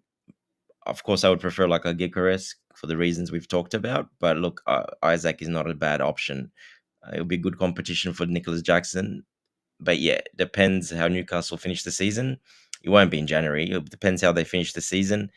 And it depends where we finish as well, to be honest. So we'll just have to wait and see. At the moment, it's just rumors. But yeah, this is nothing for January. This is, yeah, just rumors now. And it's only at the end of the season anyway.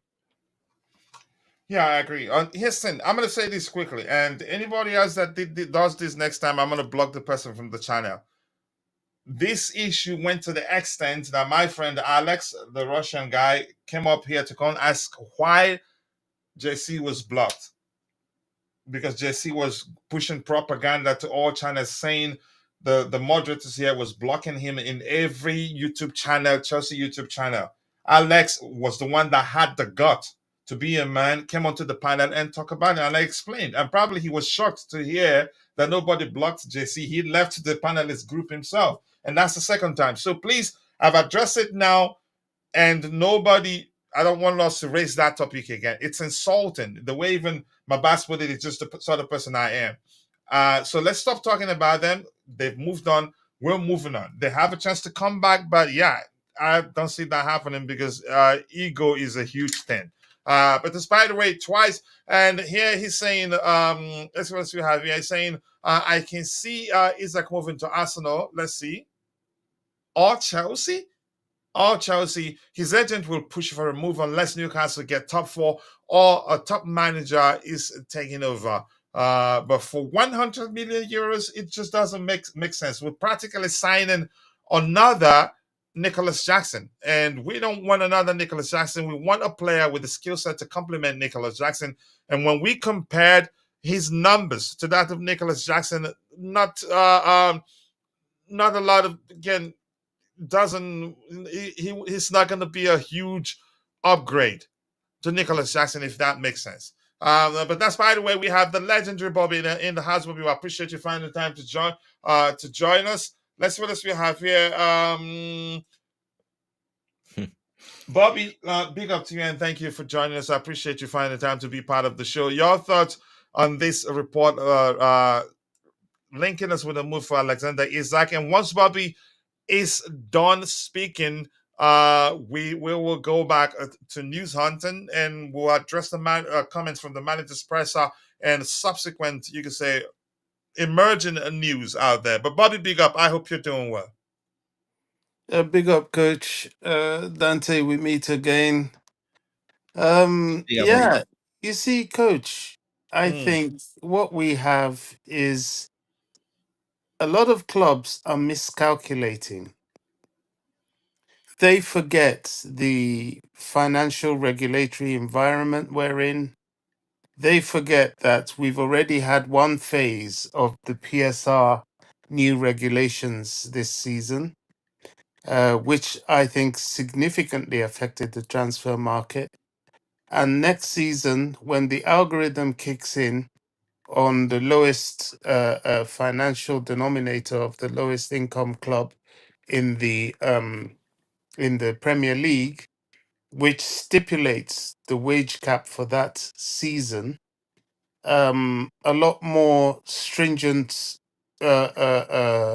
transfers will take place. So all this slapping 100 million on players is really not the way to go. That's number one. Number two, I think Isak has backed himself into a corner. You're quite right. He's quite similar, if not the same, as Jackson.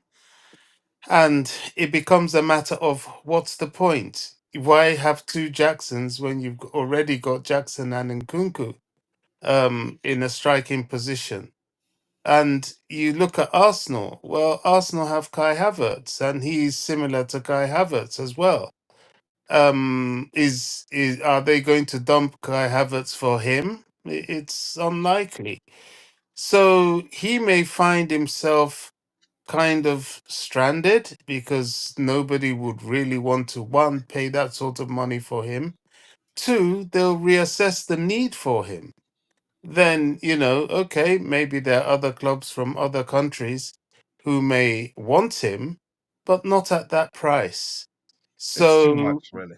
well, they have less affordability than the Premier League clubs, and they too have FFP and their own internal financial regulations. We've seen it in Spain, where even the mighty Barcelona have a limited wage cap. What's the name of that Brazilian kid they've got? What's his name? Oh gosh, the Who kid. got honest? No, not Brazilian. Well, Brazilian origin, but he plays for Spain, in Barcelona. The new hot kid in town. What's his Lamine name? Yamal. Yeah. Lamal. Lamal is I of think. African descent, not Brazilian. Oh, okay, African. They're all the Yeah. same, more or Yeah, less. all the same, but I get just to be more specific. I know it's easy to Yeah. mix these things up, Bobby. I know. Brazilian African, No, yeah, it's the same for Bobby. sorry. He's, So, you said well, Uh, Brazil and Africa they're is the same all for Bobby. Yeah, all the same. Yeah, they're all anyway. this. Brazilians, Africans. They're all of that same origin, aren't they? They're. It should be something of pride. You own it. You don't run away from it. Hmm. It's all good, really. But sorry, my bad, my mistake. I didn't know. I thought he was of No, that Brazilian is origin. nothing really, Bobby. That's what we do here. We fact check each other to make sure we're giving the correct information. Do So, that all the time. so the You're not an encyclopedia. so the issue is that the highest income person in Barcelona right now is the striker, the oh gosh, Lewandowski. Lewandowski. He's the only person on super wages. The rest, you'd be surprised what they're earning, including Lamal. So everybody is cutting their cloth. Certainly Barcelona, who mortgage their entire future, although they've got new sponsorship coming in, but they've learned to cut their cloth. Real Madrid also, they're not ready to just splash out money on players. They wait for you to run down your contract and they try to compensate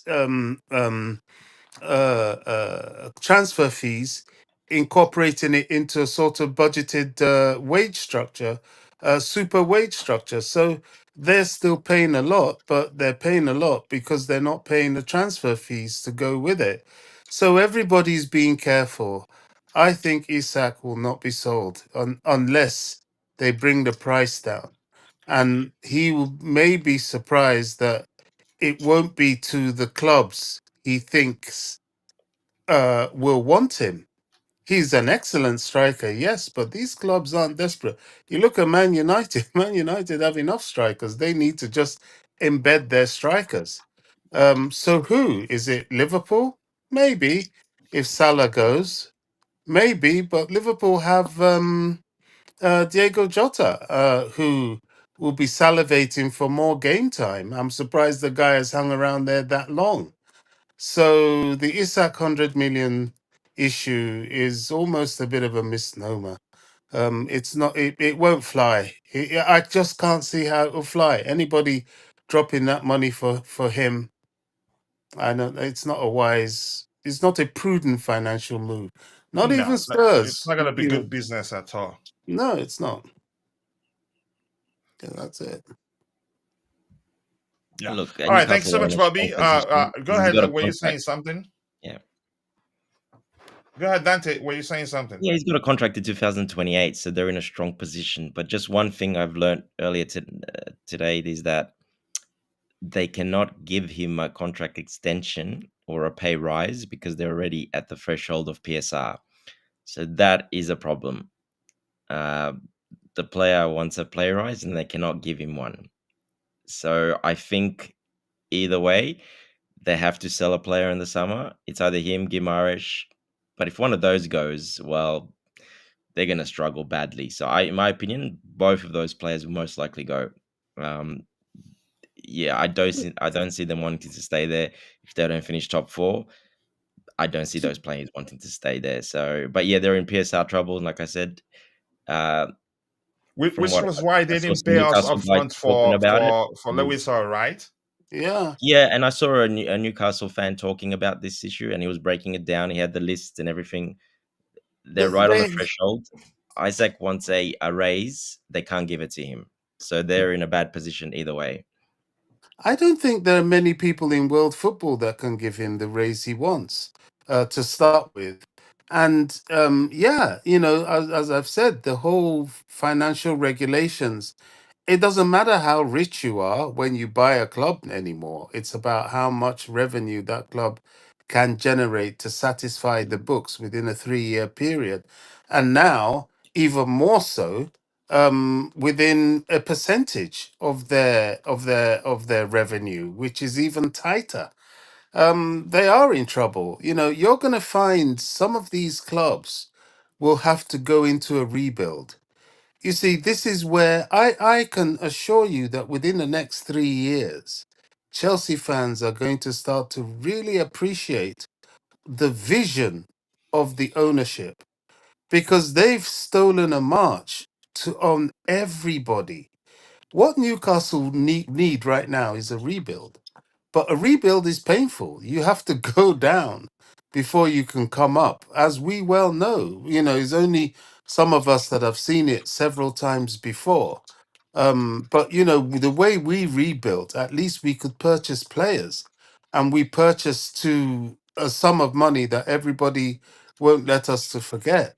But now you can't even do that. So anybody else looking to rebuild will have to dip into their academy. And, the Newcastle Academy isn't really anything to write home about. So, yeah, they have some issues. They may find themselves kind of twiddling around mediocrity until they find a resolution to their PSR parameters. Yeah. Thank you so much, Bobby. I appreciate that. Let's see, KDH start.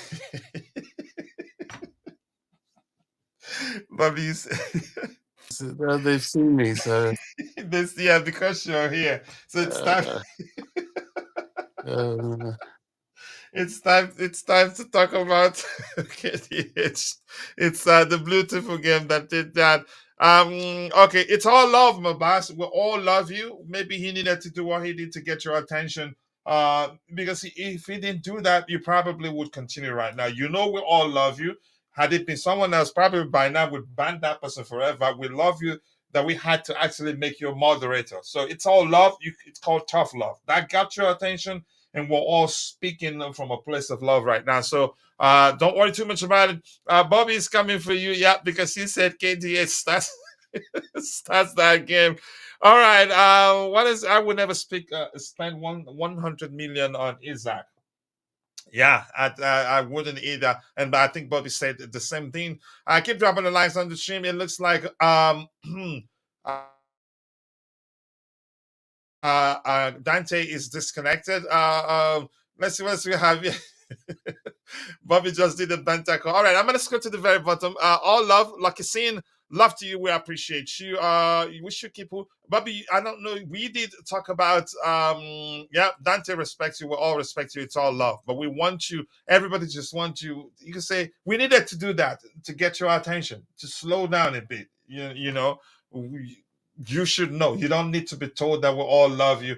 Bobby, we did talk about a report from by Fabrizio Romano where he talks about what's his name, Mykhailo Mudryk's agent saying the kid isn't looking to leave Chelsea Football Club. That yeah, his focus is to earn a starting place at the club. The sort of thing you want to hear. He's not like one of our players that when they're not playing, you see their agent talking about how they want to meet with Chelsea Football Club, how we're mistreating the player, blah, blah, blah, blah, blah. Blah.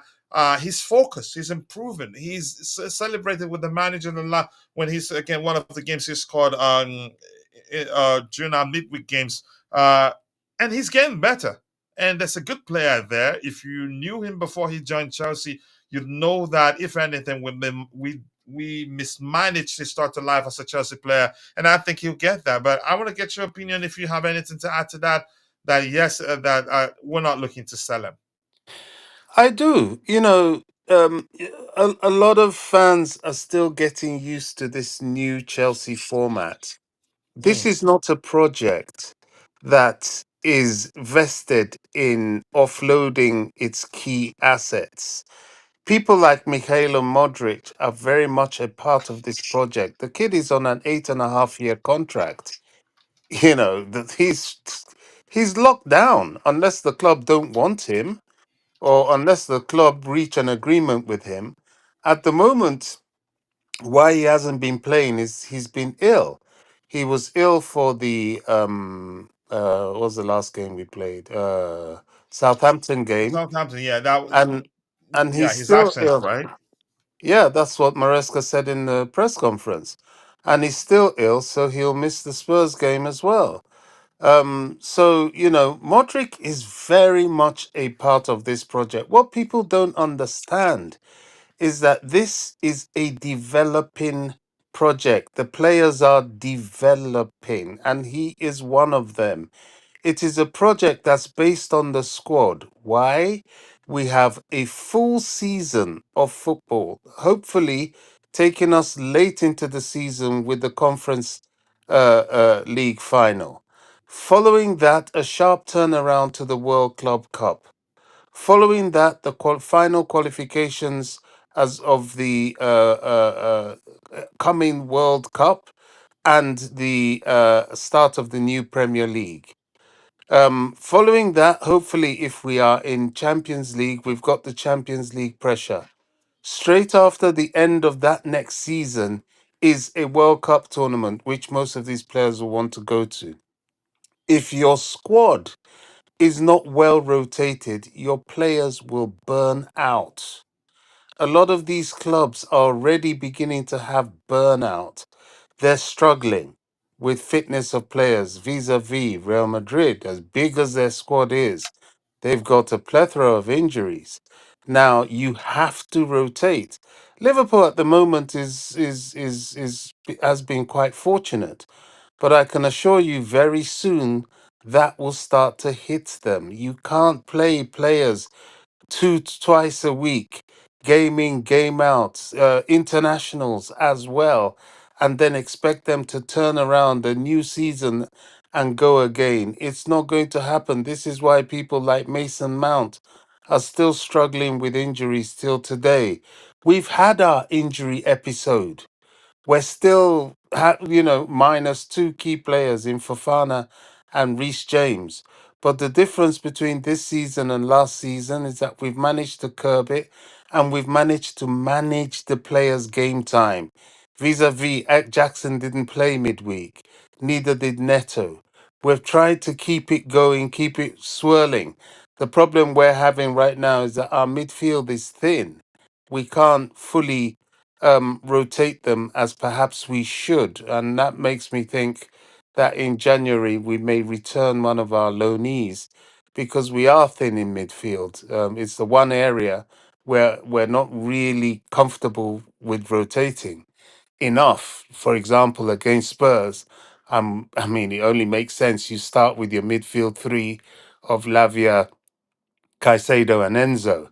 And that means that both Caicedo and Enzo have played, with just 3-day intervals between three games, which is pushing it, considering their international workload, considering the length of the season. So this is a bigger picture situation. That's why I won't be dragged into this. Are we in the title race? I won't even have that discussion till about what we saying March, if we're in this position, because we're building that squad integration. We're utilizing the squad to preserve our players. So, no, Mudryk is going nowhere. He's part of that plan.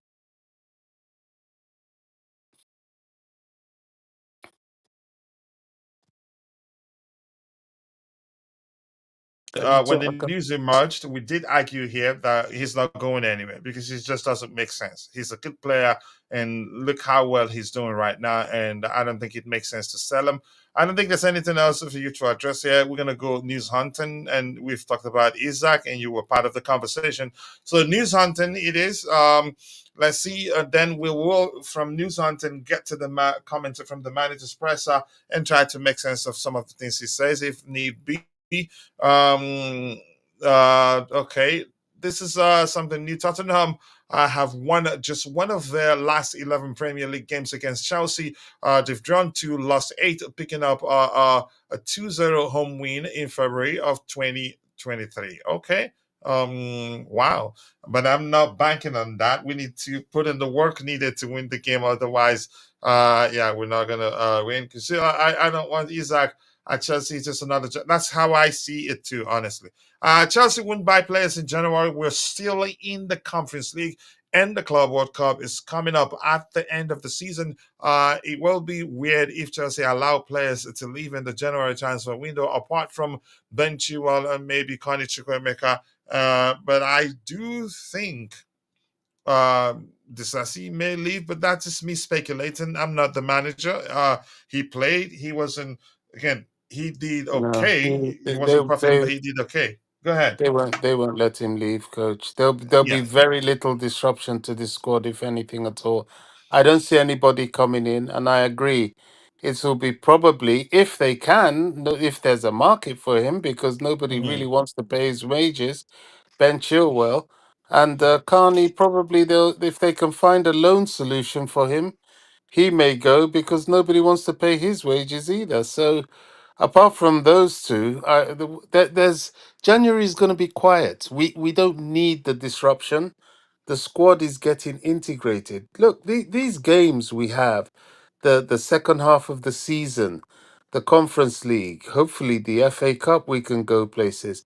And that World Club Cup, that is a massive competition. We have to go there with the mind to win it. That's a big money competition. It may not be big money enough yet, but all the commercial power is there. The big financiers are looking at that competition because that's where they make their commercial money. You're advertising on the world stage. It's no longer just Europe or just South America or just Africa or just this is the world stage. It's the next big thing. So we've got to go there and perform, and our target has to be to win it, really. So these players know the score. Everybody knows that rotation is key. The only people kicking up a fuss is the fans. They're like, "Oh, I haven't seen Nkunku playing. He's gonna go to Real Madrid." Nonsense. Nkunku knows what's going on. He's in touch with the coach. They know that this is a big thing. This is a long thing, and they all have to play in these competitions and keep themselves fit. Remember, Nkunku wasn't even fit when he first joined Chelsea. He missed his first season. So, it's in terms of players coming in. I don't see it, coach. I really don't see it. Unless, a striker. No. Who's going to let a quality striker go in January? Who? Yeah. Yeah.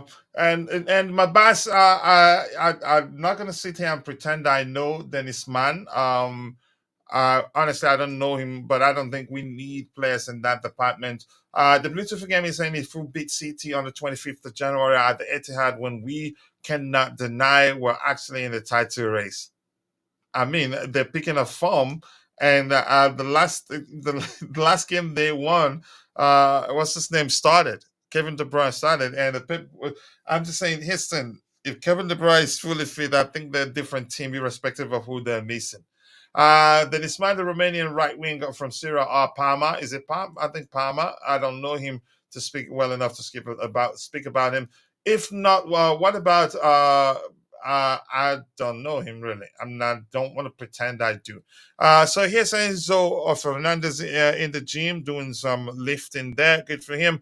Enzo Maresca. I think we're going to be seeing the manager's comment. And Bobby, if I read any of his comments that you want to talk about, fine. Enzo Maresca. The only focus is improving players and the team. No more than that. He's saying he spends many hours understanding how he can help the players improve and convince them. Today, we just finished the session, and the last half hour was just an extra session for some of the players. Wow, that's deep, really. Chris Sutton, I Exactly. don't. That Yeah.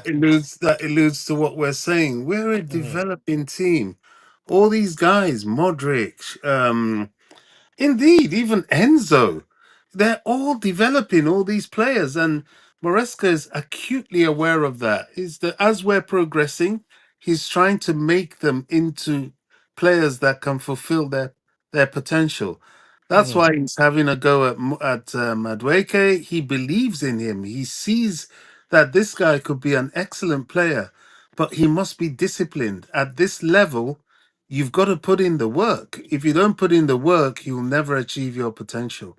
So he's pushing him, and he's been pushing him ever since he's met him. That's one thing I've noticed. Maresca really likes that guy, and if he succeeds, the happiest person will be Maresca because he's worked for it. As with Modric, look how he celebrates when Modric scores.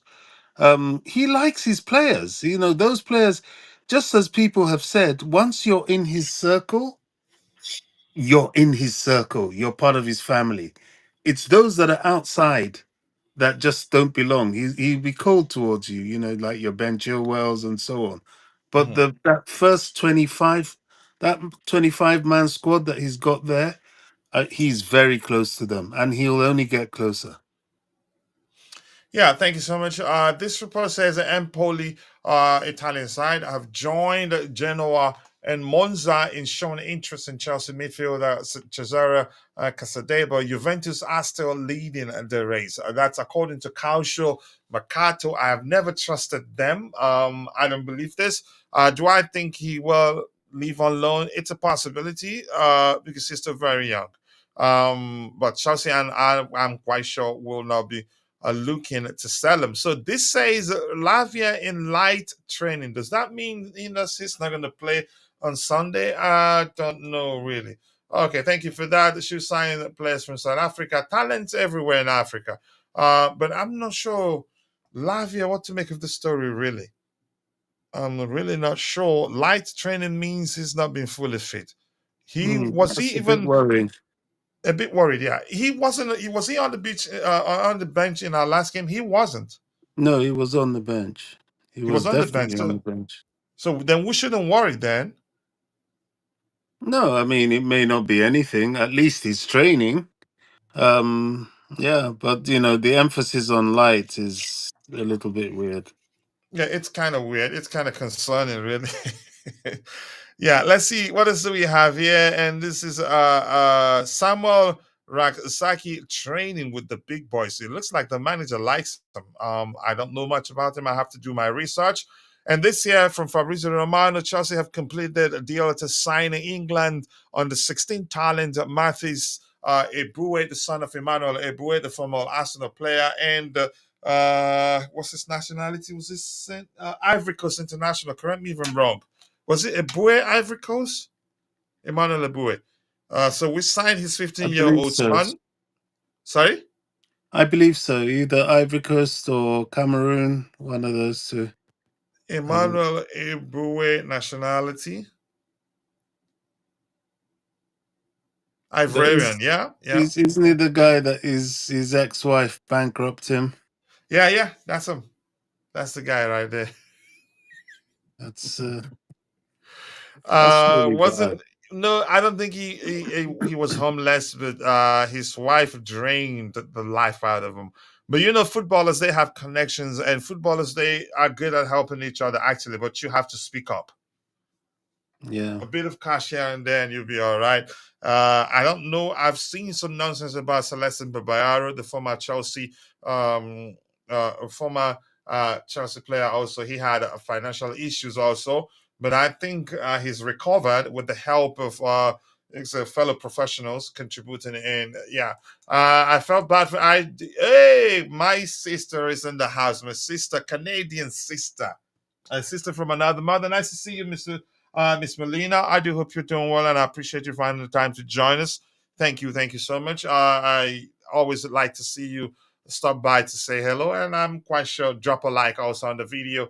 Lavia will be okay. Poch is a fraud. He had half our players in A&E after every training session.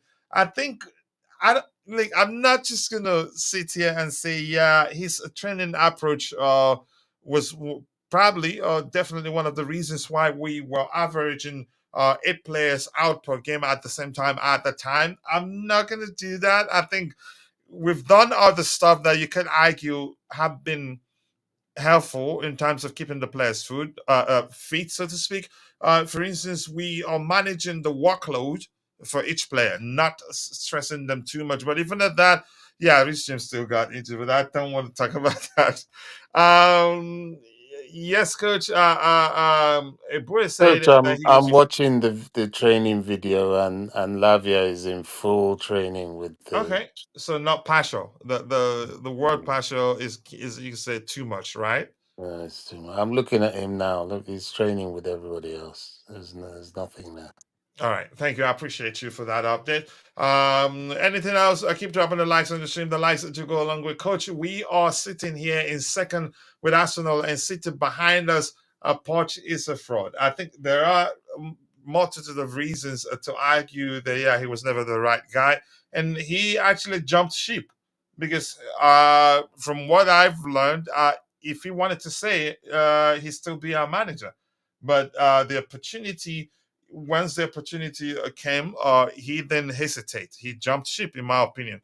But that's by the way, a boy's son. I've heard a lot about him. I haven't done my research. I haven't even seen clips of him. Usually, because that's the only thing you can find with kids at his age. At just 15, I don't think there'd be too many samples there to look at. Let's talk about this. Would you let Tosin leave in January? No, and I don't think that's going to happen. I think probably clubs are sponsoring such reports to see reports suggesting that West Ham that they will come for him they will try to sign him in January. Clubs do sponsor such to test the waters to see if clubs are looking to sell certain players, and I don't think Tosin is going anywhere. He's one of our most experienced defenders. I don't know if is he older than Disasi or is it vice versa. I'm not sure, but he's one of our most experienced defenders, and he's an excellent defender. He's excellent aerially. He's excellent on the ball. He reads the game very well. And I'm going to say something I've already said before. Watch whenever we have him on the pitch, irrespective of how much pressure we face from the opposition. He's always calm. Yeah, but in his absence, when we have the pairing of either Wesley Fofana and Levi Colwell, or maybe Benwell Badiashile, under persistent pressure from the opposition, panic sets in. You see them panicking, but with Tosin there, he's always cool, calm, and collected, irrespective of the amount of pressure we face. And he doesn't. I'm not saying Fofana is a bad player. But here's something I want to let you know. If anything, Fofana drives with the ball more than him. But I think he reads the game better than Fofana. His tackle success is better than that of Fofana. Fofana gets dribbled easily, like it's a primary school kid in most cases. The way he goes in for a tackle, you could aimlessly maybe, and gets dribbled easily. It has happened on multiple occasions. It's not just a one-off thing. But they're all good players, and I want them all to say. But I don't think Tosin goes anywhere. Let's hear Bobby's opinion on that. Bobby, do you think Tosin leaves in January? But this is Vince's opinion. There are rumors suggesting he's going to leave, not from Garbage. Chelsea's perspective, from the clubs being quoted as being interested in him. For instance, West Ham United. But I don't think we're looking to sell him. I Garbage. think he's going to be here. Garbage. Garbage. People like Vince always come out with this crap. What is it? Chelsea aren't in the business of offloading their their squad and weakening themselves. That's not what these people have worked hard for. It's absolute nonsense. Doesn't make Mhm. any sense at all. No, Mabas, I haven't. I don't remember if I have, but I I haven't. can see Modric Um, training, so maybe he's going to be fit. so okay, maybe he's overcome the illness in question. Here's a report that led, and it's from Foot Mercato. I don't trust them. I've already said that. West Ham are determined to strengthen their defense and are interested in Tosin Adarabi Oyo, who is currently playing for Chelsea and under contract until 2028. That latter part, yeah, until 2028. I don't think we'll be looking to sell him. He's done well on occasions where he's gotten the chance to play. He's been perfect, really. I don't think we'll sell him. It just wouldn't make sense. We already have too many young players, the most experienced. Why would we sell one of our most experienced defenders? A good one at that. It's not like he's struggling. Technically, he's excellent.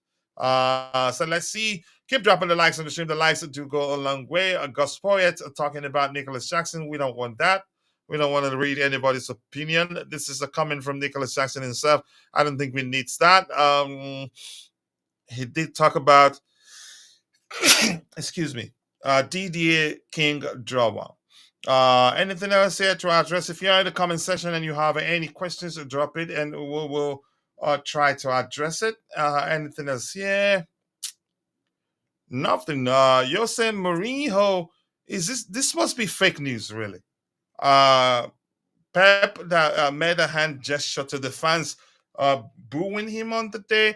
I don't know how that has led to Jose Mourinho responding to Pep Guardiola. It is that this is absolute horse dung, really.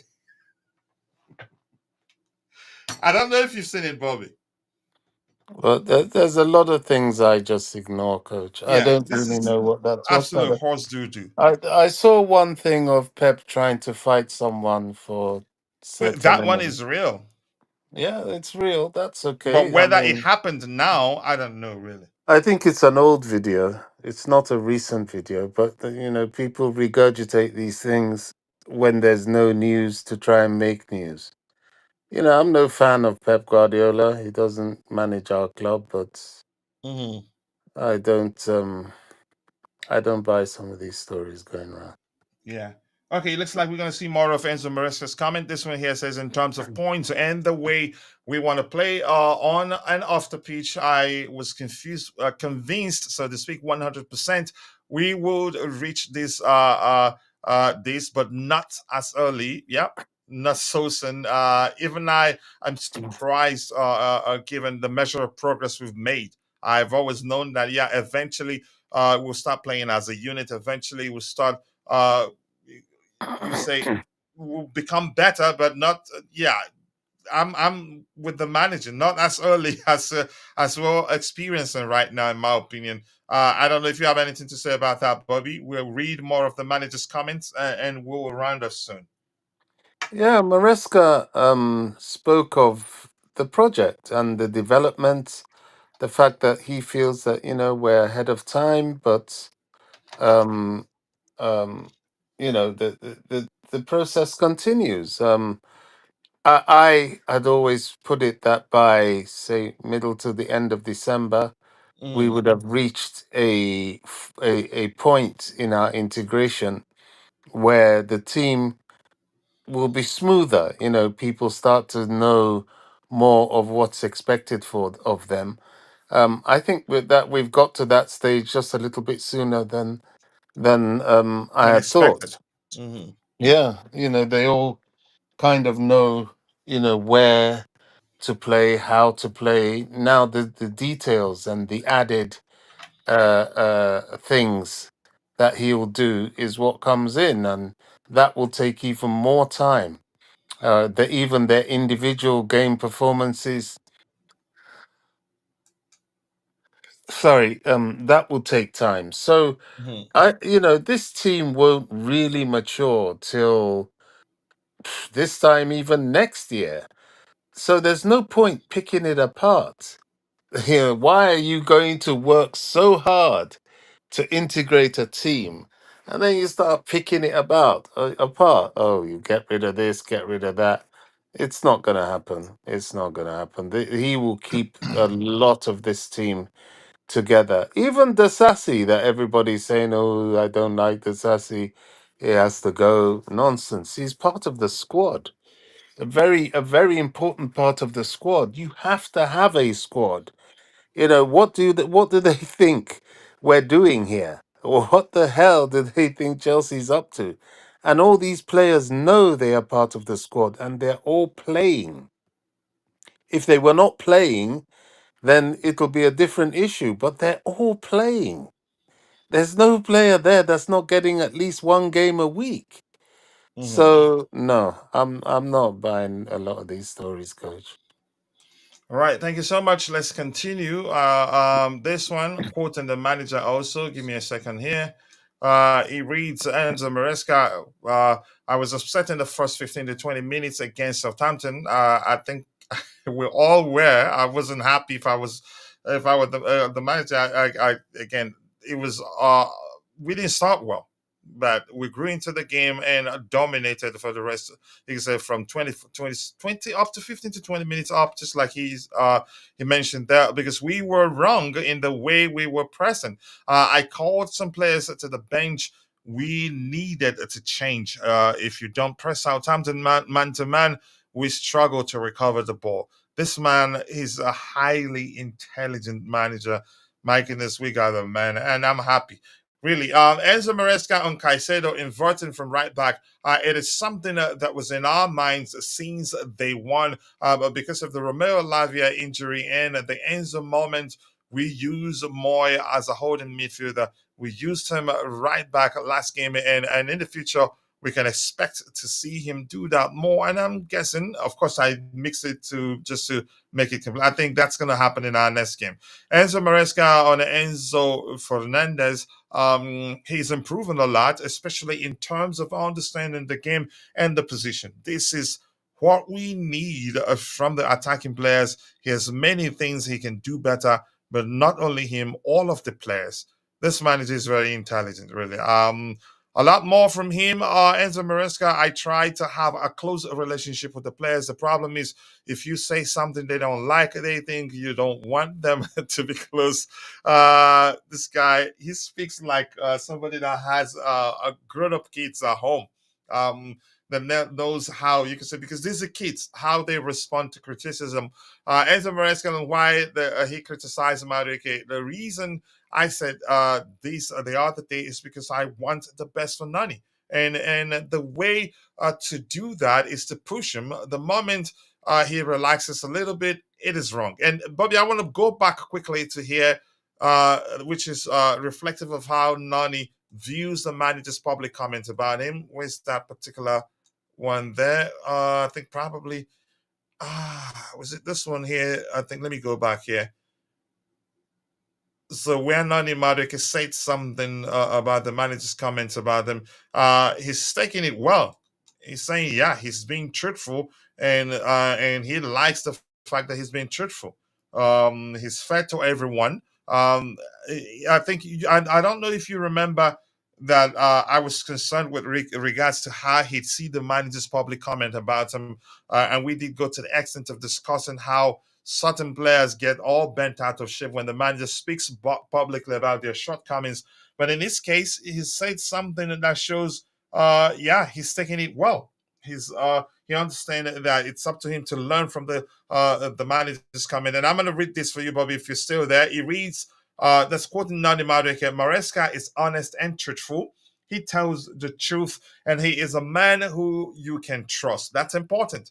And he also says that that's all you want from a coach. And he goes on to say in the second paragraph, he's a coach that is straight with everyone and fair to everyone. That's what you need at a top club like Chelsea. With this sort of mindset, I think he will succeed. Coach, the only thing that surprises me is that you're surprised. You know, all these players, they know what time of day it is with this project. They know Mm. where they are. They know that this man is developing them, pushing them.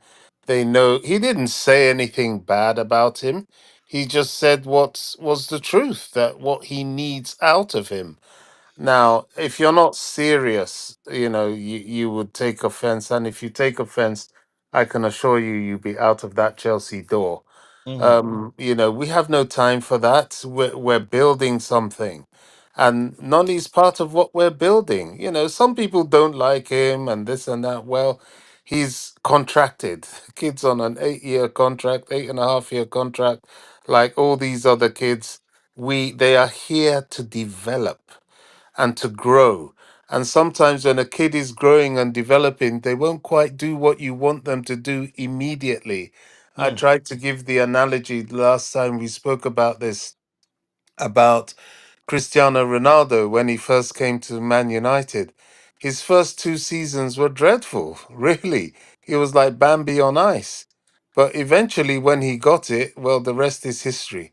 And I may sort of digress a little bit and speak about something that actually made me laugh. Go ahead. Timo Werner yesterday. I saw him, you know, coming off the bench for Tottenham. Nobody said a word. When he was coming off the bench at Chelsea, what were these people doing? Oh, Timo Werner, oh, he's on the bench. Oh, he has to go to, I don't know where it was they were saying he has to go to in the end. And eventually he went there. Now, he went there to do what? To get kicked out of that club, to He go went. to He went Tottenham back to sit to on the where we bench. signed him from, Okay, he went back to Strasbourg. Leverkusen or Strasbourg, I think. no, Yeah. No, we Leverkusen didn't. No, or no. Kai Leipzig. Havertz. We Leipzig. signed Kai Havertz from Leverkusen, but Yeah, Timo he Werner, we was signed him from from Leipzig. Leipzig. Yeah, Leipzig. Leipzig. Yeah, correct. So he went back there only to get kicked out of there to go to Spurs to sit on the bench. So it just makes me laugh. You know, we're happy to see players sit on the bench for other clubs, but when they sit on the bench for Chelsea, they have to leave. They have to leave. No, they don't have to leave. There's a rotation going on here, and our players are playing once a week, only in different competitions, to give them the fitness and the longevity of all the demands of the season they're going to have and beyond. So I had to laugh at that one. I thought it was really funny. Who knows? He'll probably come off the bench against us as well. And, you know, it is what it is. But we have to stop this.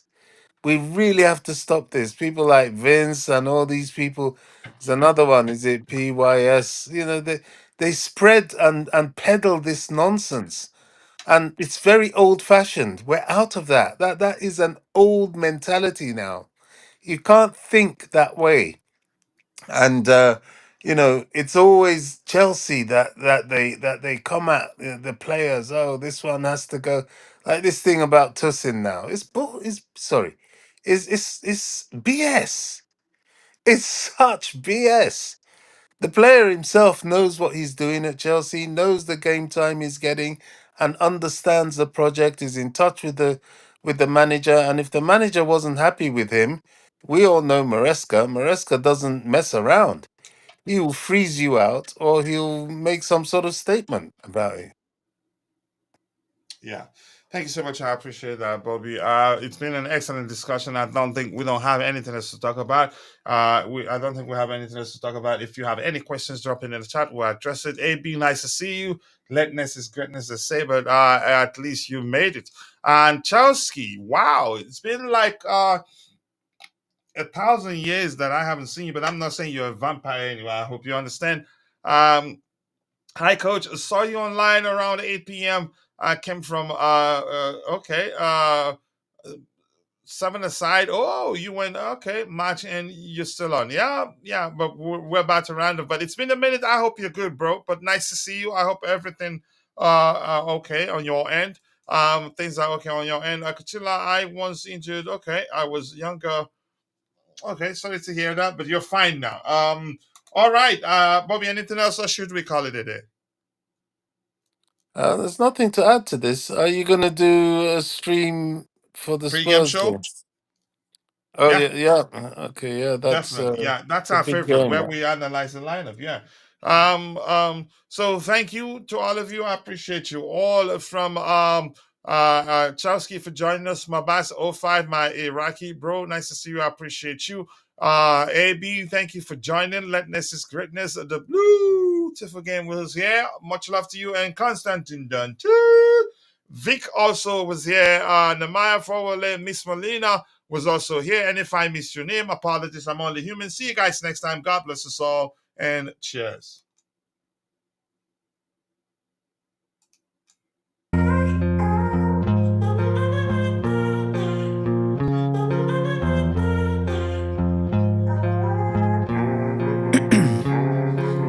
Ice in my veins, I've been driving this train. Years in this lane, there's no stopping this flame. Cause I came to the game and I changed it to play how I like, rearranged it to my own domain. Yeah, I got what it takes, made lots of mistakes, taking shots, skipping breaks, feeling lost, feeling great, popping off, singing straight, never stopped, never changed. All the squad here to play, and I've got something to say, yeah. I work hard each and every day, I get lost in the words I say. I don't push pause, no I push play. I won't stop till I make a change.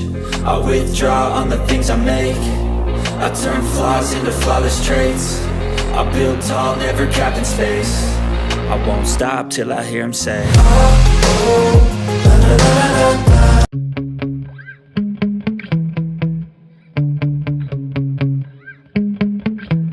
Yeah. Sometimes I get so mad, there's no controlling me. My thoughts get so bad, I'm like, I might grab a bat, I don't know. My wrath, my blood boils over like, oh God, here goes. I lost all feeling from my head to my toes. You said some shit that I can't let go, so just stay tuned for the rest of the show. So have you ever felt betrayed? Switches how you see things, realize something needs change. Cause I know you got me f***ed up. Let me show you what's up. Cause enough is enough. I'll take a face full of pavement just to make a statement. I know there's no turning back. Oh God, adrenaline wasted, so mad I can taste it. I know there's no turning back.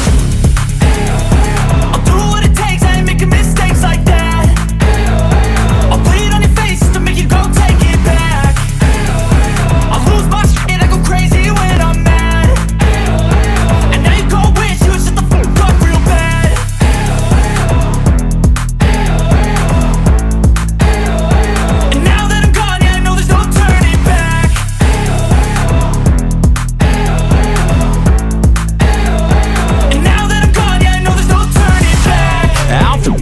I'ma poke a hole through you, choking's overdue.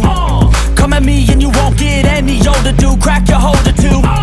Heating up inside of me, blood so violently. Thanks for trying me. Now it's finally time to see how this rivalry becomes my dynasty.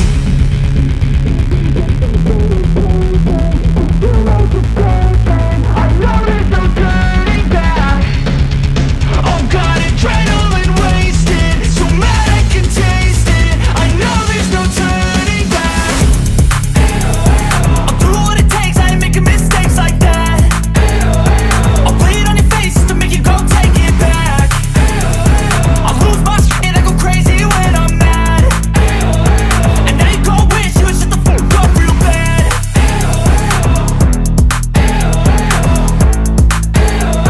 And now that I'm gone, yeah, I know there's no turning back.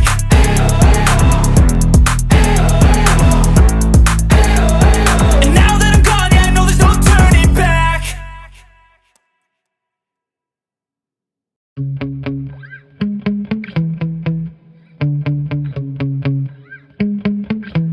Yeah.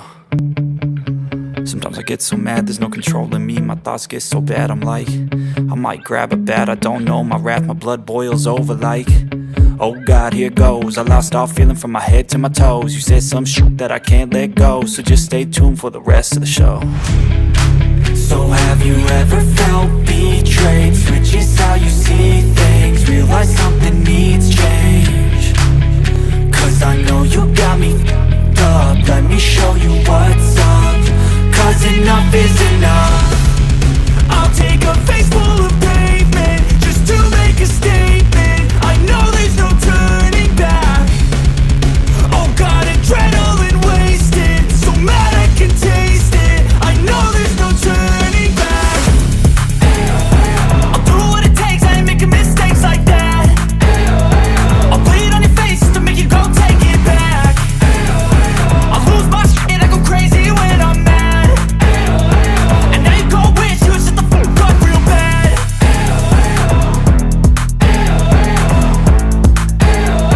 And now that I'm gone, yeah, I know there's no turning back.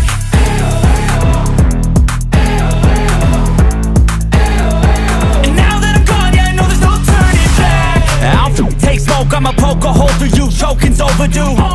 Come at me and you won't get any older, dude. Crack your holder too. Heating up inside of me, blood so violently, thanks for trying me. Now it's finally time to see how this rivalry becomes a dynasty.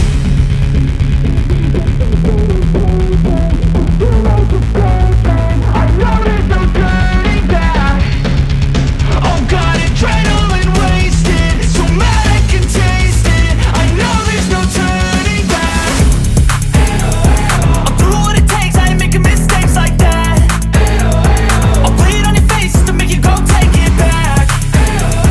I'll lose my shit, I go crazy when I'm mad. And now you go wish you would shut the fuck up real bad.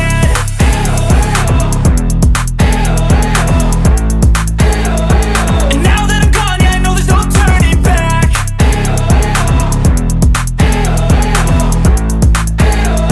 And now that I'm gone, yeah, I know there's no turning back.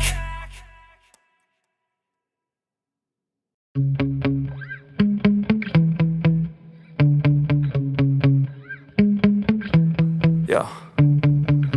Sometimes I get so mad, there's no controlling me. My thoughts get so bad, I'm like, I might grab a bat, I don't know. My wrath, my blood boils over like, oh God, here goes. I lost all feeling from my head to my toes. You said some shit that I can't let go, so just stay tuned for the rest of the show. So have you ever felt betrayed? Switches how you see things, realize something needs change. Cause I know you got me f***ed up, let me show you what's up. Cause enough is enough. I'll take a face full of pavement just to make a statement. I know there's no turning back. Oh God, adrenaline wasted, so mad I can taste it. I know there's no turning back. I'll do what it takes, I ain't making mistakes like that. I'll play it on your face to make you go take it back. I'll lose my shit, I go crazy when I'm mad. And now you go wish you would shut the fuck up real bad.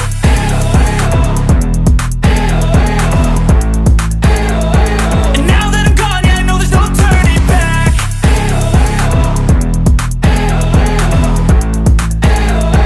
And now that I'm gone, yeah, I know there's no turning back. I'll take smoke, I'ma poke a hole through you, choking's overdue. Come at me and you won't get any older, dude. Crack your holder too. Heating up inside of me, blood so violently, thanks for trying me. Now it's finally time to see how this rivalry becomes a dynasty.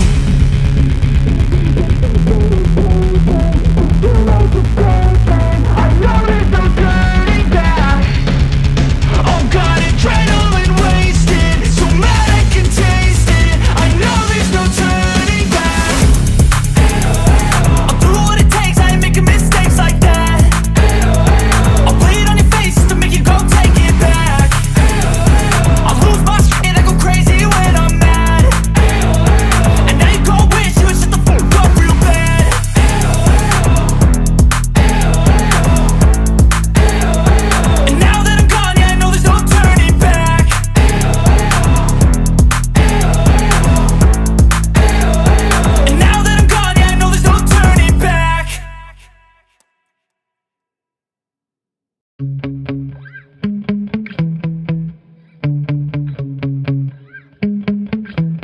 Yeah. Sometimes I get so mad, there's no controlling me. My thoughts get so bad, I'm like, I might grab a bat, I don't know. My wrath, my blood boils over like, oh God, here goes. I lost all feeling from my head to my toes. You said some shit that I can't let go, so just stay tuned for the rest of the show. So have you ever felt betrayed? Switches how you see things, realize something needs change. Cause I know you got me f***ed up, let me show you what's up. Cause enough is enough.